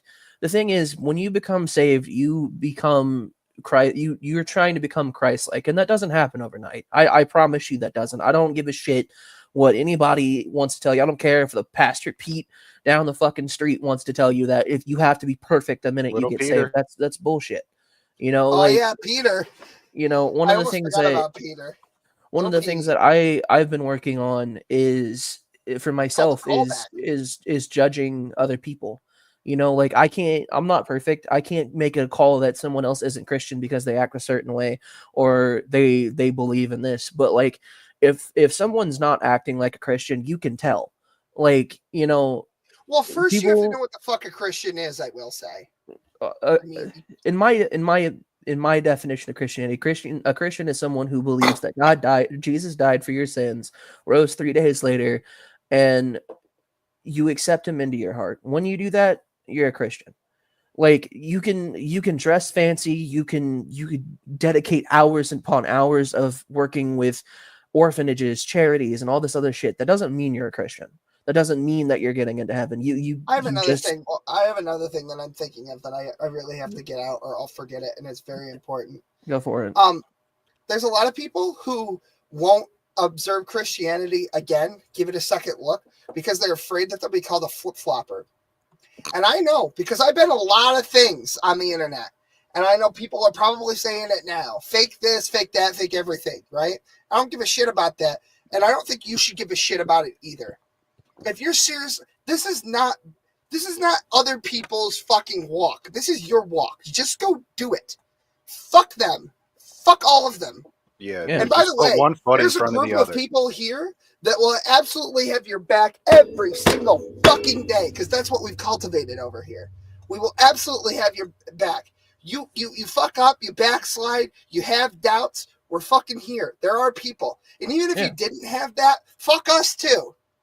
Fuck us too, because Jesus Christ cares. And that's Exactly. all that matters. Yep. So fuck everything. When even. in doubt, reach to the Lord. When in doubt, pray to the Lord. You can never go wrong by praying to the Lord. That's what I believe. Yeah, like, dude, you know, like one of the things that somebody tried to tell me the other day was, oh, you're not a real Christian if you don't go to church every Sunday. That's bullshit. Like, right now we're having church. We're all three. It's your talking this is about the Jesus. important thing. When you were talking earlier, Q, you didn't mention this, and it's not a fault. I think this is what you were really trying to say. I'm using different words, and this is the same comment I put in. It's you have to follow the teachings of Jesus Christ. That's the important thing. Like believing that he died and he was resurrected, like none of that really matters. I don't think. I think what really matters is that you act as much like Jesus Christ as you can. That's the important thing. Obviously, you need to believe in Jesus as well. But if you act like Jesus and then you have let's say you have no idea about Jesus at all, but you're acting just like him, you're doing a good thing. You're doing the right thing. I what still I mean? I don't think, well, let me say something about that really quick. I don't think Jesus would have gotten up on some 2x4s and been nailed and hang there for a couple of days if it wasn't important for him to be crucified. But that's just maybe it's neither here nor there, but it was just something I was thinking about. I feel like the whole thing is important. Especially absolutely. It tells a very important message about how important and impactful our own choices and what we have to be willing to give up. This is something I was going to say earlier during your diatribe, but I didn't want to interrupt you. It's in order to gain everything, first you have to give everything up. And that is such a very profound thing to really think about and try to wrap your head around. And what it essentially means and what it means to me and what I would try to say in relation to Lady Avon or anybody else is you need to let go of trying to control things in your life because you can't. You have control over pretty much nothing other than like the thoughts that you give power to and the words that you speak. So you really don't have any control. And so what you can do is, since you do have control over the thoughts that you think and the words you choose to speak, you can choose to focus on the thoughts that are going to be in your best interest. You know, one of the things, and I'm going to tie this into what you were saying, one of the things that is taught in AA and NA especially is, you know, accepting the things that you can't change and doing your best to change the things you can. And also like giving yourself up to a higher power. And a lot of people, you know, they contribute that to Jesus or something else. And one of the things that I especially have been trying to do is Will can tell you, I am a fucking huge ball of anxiety. Like there's things going on in the next week or two that I've been worrying about for the last month. And, you know, Will's always telling me like, hey man, don't worry. It's taken care of. It's this, and that. And when I start to worry about it, I pray about it, like real shit. Like I've been praying like, hey God, please let this go smoothly. You know, if this isn't the plan, show me the plan that you want for me. No one in life is going to have a perfect walk, right? It's not possible. All of us fuck up. We all fall short of the glory of God. That's just basically how it is. But accepting that, and, you know, when you're a newer Christian, like I've been labeled, you know, one of the things that you find is, you know, listen to don't just listen to like everybody telling you like you have to do this for Christ, you have to do that. Like, talk to God, like ask him what he wants for your life, and I promise you he'll show you. In a non-performative way, by the way, because there's a lot of people out there, especially on the internet, that do it as a performative act for clout, for views, for a paycheck. Bullshit. I ain't getting paid shit for this. There's no ads. There's no fucking coffee brand coffee. Nothing. There's no link in the description. It's just StreamYard put something there that we'll talk about at the very end. But it's just what it is. What you made me think about, Q, what you made me think about is that I'm going to speak from my own experience, and you guys, everyone might be able to relate. I'm not sure because I've never lived your lives. I thought there was going to be a point where I felt ready, where I felt like it was going to be easier, where I felt like I was going to be strong enough to be able to handle anything. And the reality is that it never gets fucking easier. It never gets fucking easier. You just get better. You just get better at taking the fucking bullets, at trudging through the fucking mud, at eating the piles of shit. Because that's the reality is that's the path you have to take with the Lord, with Jesus Christ. They literally fucking killed him for his teachings. And the entire world is a profit-driven fucking hedonistic machine. So basically, when you choose Jesus Christ, you're choosing the opposite of our current society. So strap in for the fucking fight of your life. But it's kind of worth it because your other choice is to basically burn in hell for all of eternity, which you should if you choose the alternative, because the alternative is essentially using people as cash cows to milk them and throw them away when you can't get any more milk out of them. You could think of like the pharmaceutical industry as an example. Whatever you want to say now. And the thing is that God and Jesus and the Holy Spirit, their kingdom is not of this earth, and neither are your rewards. Yeah. First of all, you shouldn't be worried about rewards. That's not the point. The point is wanting to serve God in the way that you were designed to serve God. And with that will come fruits. And that's the way that is. But I will tell you, the kingdom of the devil is here. The kingdom of the devil is of this earth. And you know why pricks live forever? It's because in the same way that Jesus looks out for his flock, so does the fucking devil. They get theirs in the end. They all go to hell, right? But that's why all these fucking horrible pieces of shit live such luxury. Again, this is another verse from the Bible, and I can't tell you which one it is. I'm sure if Smokey's in chat, he'll tell you. Speaking of which, But it is easier for a fucking camel to fit through the eye of a needle than it is for a rich man to get into heaven, and that's because there's no way to get rich legitimately. There's no way to get obscene. I'm not talking about $1 million even. I'm talking about billions of dollars, like some of these Bill Gates people money. have. Yes, Bill Gates money. There's no way to acquire that much wealth without exploiting millions of people. So I'm just saying. I don't mean to sound like a Marxist, but it's true. It's just the way. I really need you to and pull you up can in either that live clip. with that, or I need you to pull open that clip that I posted. I sent it in Discord and private. It's really powerful, and it's exactly what we're talking about right now. We've talked about it before. Play this clip. Real quick, I do have a Bible verse that I was. Well, I'm telling you really quickly here. I'm going to play this clip, and then we're going to start rapping because I do have to be up at 5 o'clock in the fuck me in the ass morning. So I'm gonna. It's only a 2-minute clip, so it won't be long. I want to do this. Then Quentin is going to talk, and then I have to do a few wrapping up things here. I got a prayer, and then I have a detail about podcast going forward that's changed totally unexpectedly. And then Smokey wrote some poetry that I told them that I would read at the end. And then Ray, if you want to close with a prayer, or anybody else wants to close with sure. We do have to wrap because I do have a shitload of stuff to do tomorrow on top of my 5 a.m. trip to doesn't matter where. Anyway, moving on.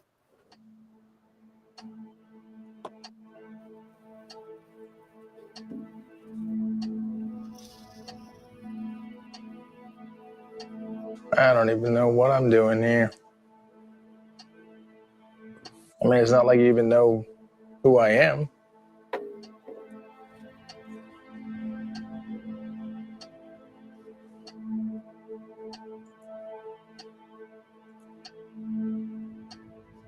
You prayed and believed your whole life. Never done anything wrong. And here you are. You're the nicest person I know. I am the meanest. You have dementia. My life is perfect. Explain that to me. Sometimes the devil allows people to live a life free of trouble because he doesn't want them turning to God. Their sin is like a jail cell, except it's all nice and comfy and there doesn't seem to be any need to leave. The door's wide open. Till one day, time runs out. The cell door slams shut. And suddenly, it's too late.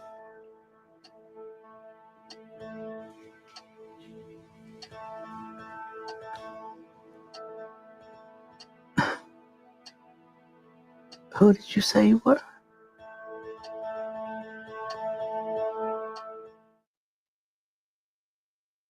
She didn't even recognize her own son. But she had that to spit. Yeah. I mean, I remember when that movie came out, it wasn't it was kind of shit on, especially because it was the heat of the Atheism Plus days. Yeah. But I should probably give that movie a second look because It's pretty good. It looks like it might be good. Yeah. I think Kevin Sorbo's the teacher. I have two Bible Yeah. verses, if that's Go ahead. So the first one, it was kind of what I was talking about God not giving you any more than you can handle, and that's 1 Corinthians 10:13. There hath no temptation taken you but such as is common to man, but God is faithful, who will not suffer you to be tempted above that ye are able, but will the temptation also make a way to escape that ye may be able to bear it. And then the other one I wanted to read was John chapter 15:18. If the world hate you, you know that it hated me before it hated you. If you were of the world would love his own. But because ye are not of the world, but ye are not of the world. But I have chosen you out of the world, therefore the world hateth you. Remember the word that I have said unto you. The servant is not greater than his Lord. If they have persecuted me, they will also persecute you. If they have kept my sayings, they will keep yours also. So to the Christians out there that are watching, just remember, like, God will never give us anything more than we can handle. And when we are walking in his path, people are going to hate us. Like, they're not going to listen to what we have to say. They're going to tear us down. They're going to make us feel less than them. And that's because they did that to Jesus. So just remember, anybody that is looking to be saved or is on that fence, just know, like, there's nothing that's going to stop you from accepting Jesus into your heart. There's nothing that can stop you from being a Christian if that's actually what you want. It probably means you're on the right path if you have people that are trying to stop you. Usually if you have naysayers, you're doing something right. At least one thing. So that you should use that as a sign to embolden yourself with your belief in your faith. Look at all the people that are trying to pull you away from the Lord and say to yourself, do I want to be like them? Do they have the lives that I want to live? And think about it in more so than a way than just how many numbers do they have in their bank account. Think about them as their existence.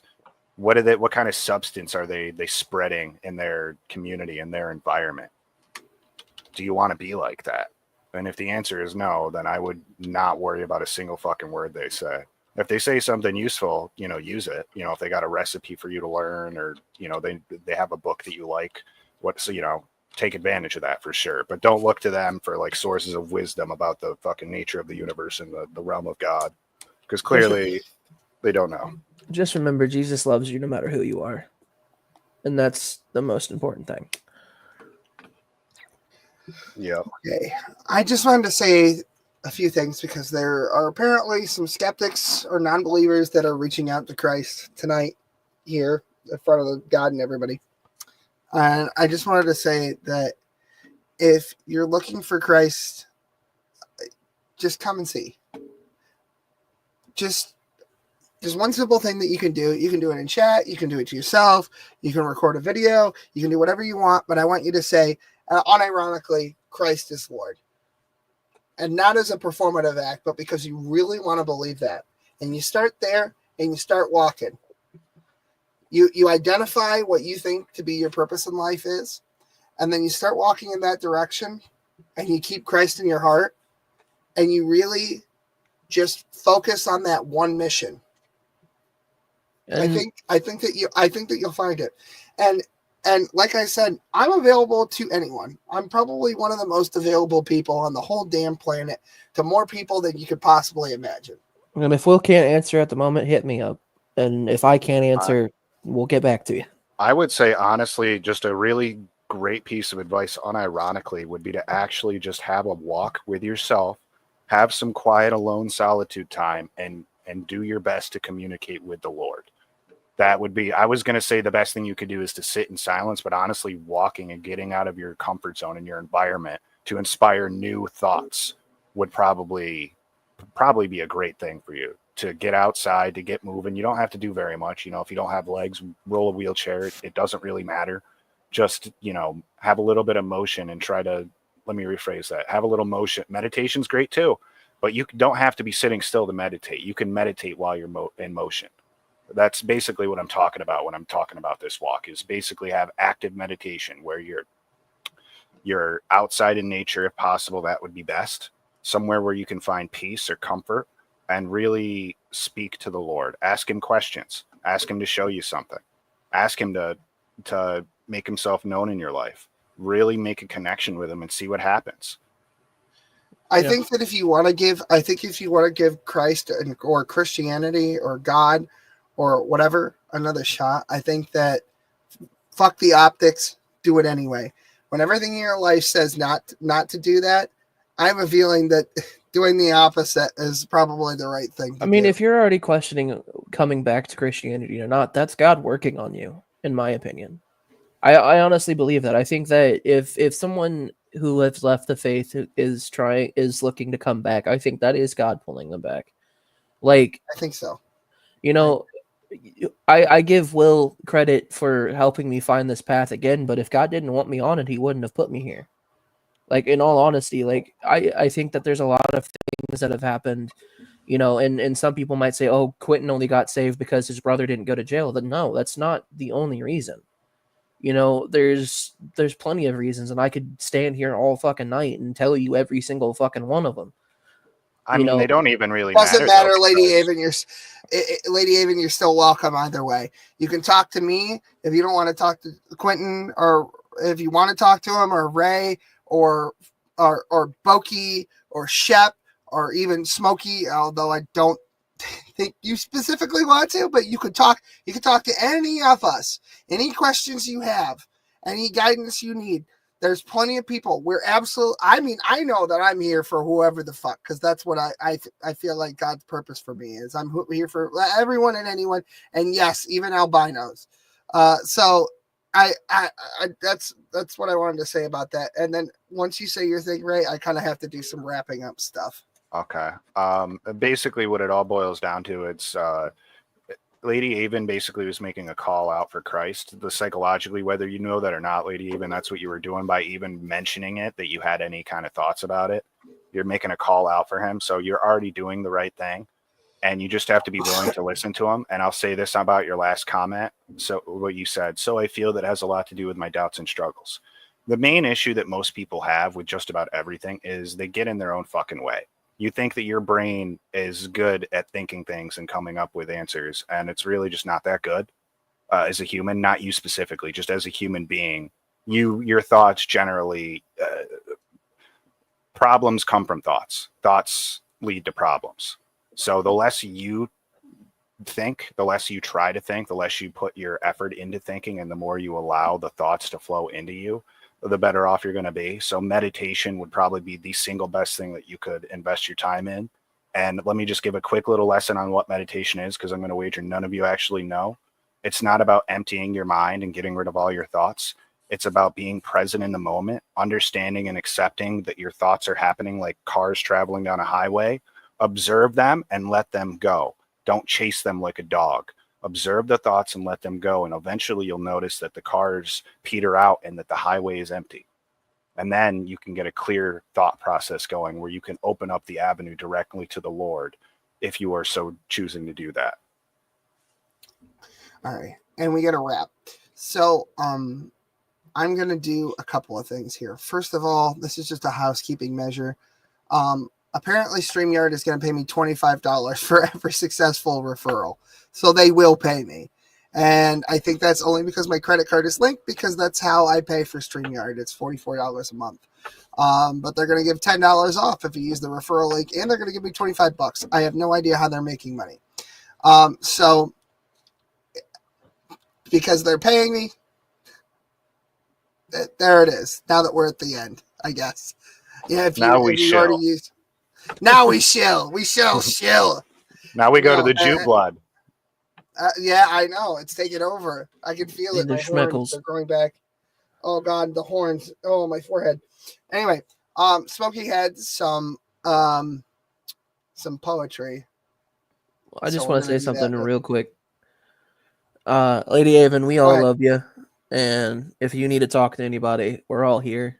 Feel free to message one of us. And that's Yeah. for anybody. If anybody else is watching this and wants to ask questions, please feel free. I'll talk to anybody. All right, we're gonna put this on the big screen. Here we go.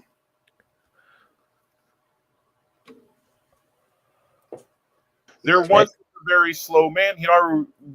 His brain would fit in a soda can. Like he would scream and shout, and then whine and pout. Everyone now knows.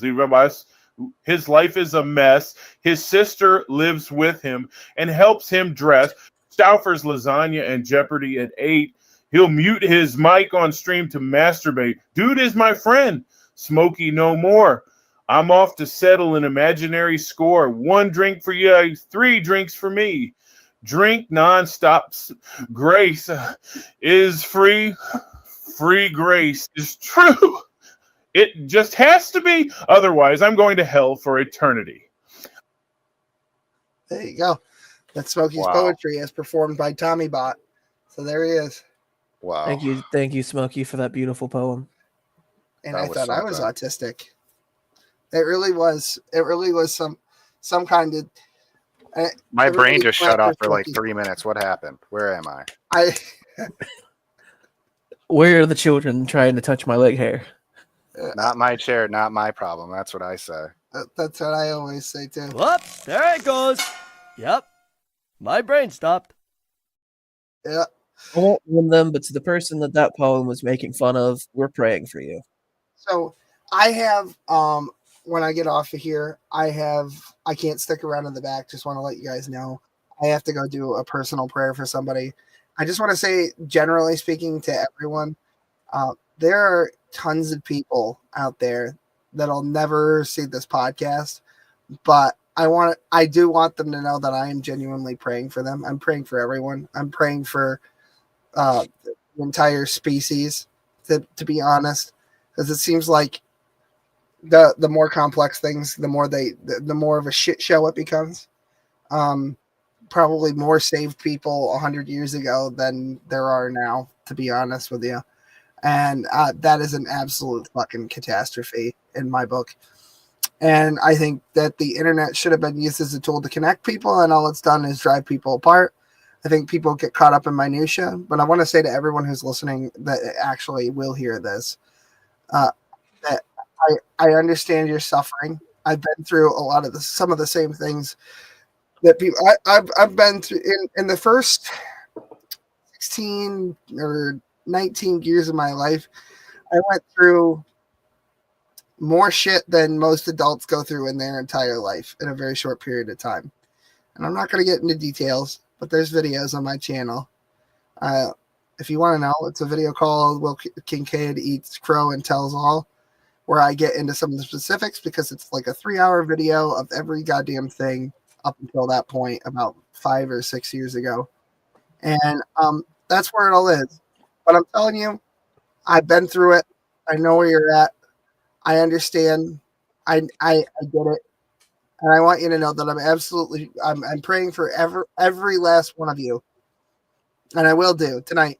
And I know that there's some people out there that are actively hurting, that are they're struggling with addiction, they're struggling with loss, even the anticipation of a loss, which is sometimes worse than the loss itself because it just drags on. There's people like my grandmother, who is a believing Christian her entire life, church going every day, worked for the church, gave all of her time to other people, gave infinite chances to people who probably shouldn't. And she's now got dementia, and she's living in a nursing home. And that clip that you showed kind of hit me sideways. But I do understand that bad things happen to good people, but in the end, we get what's coming to us, good or bad or otherwise. And you're going to reap what you sow. So I would start sowing seeds now. The kingdom of heaven isn't on this earth. I know that's an obvious statement for some people, but for others, we lose sight of that.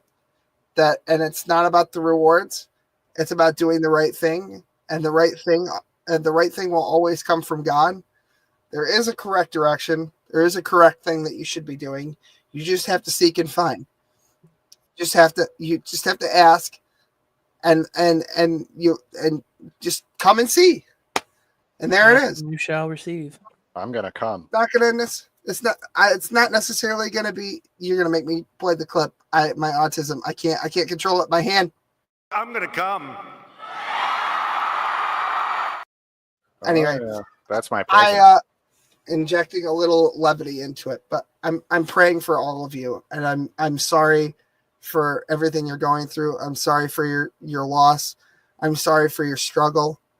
I wish I had more power than I do, but through my faith in Jesus Christ, I hope that every last one of you is healed. I really do.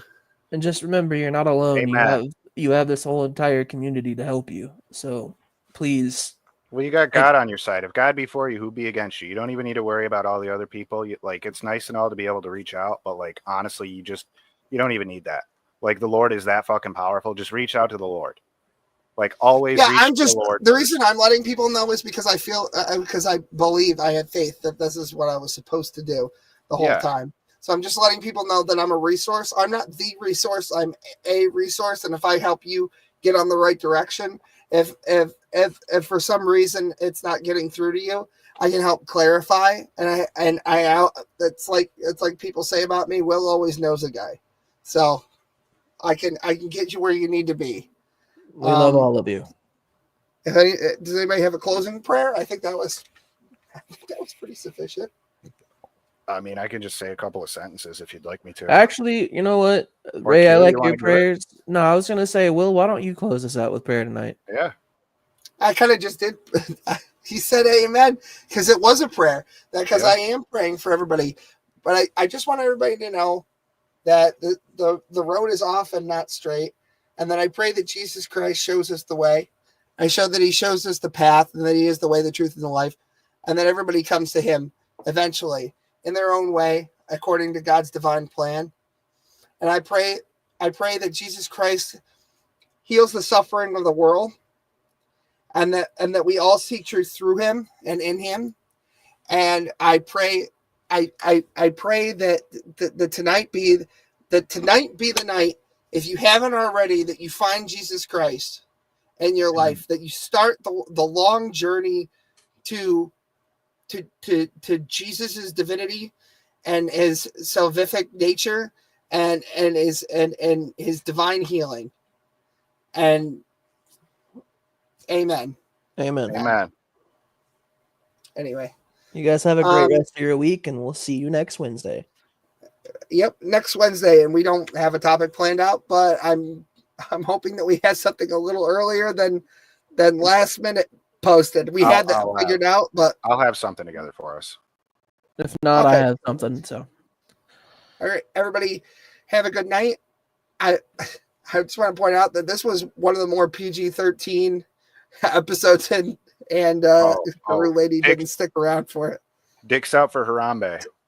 Dicks out for Harambe, everybody. Dicks out for Okay. Harambe. God bless and peace of Christ to all the true saints. And we'll see you next Wednesday at 9:00 Eastern.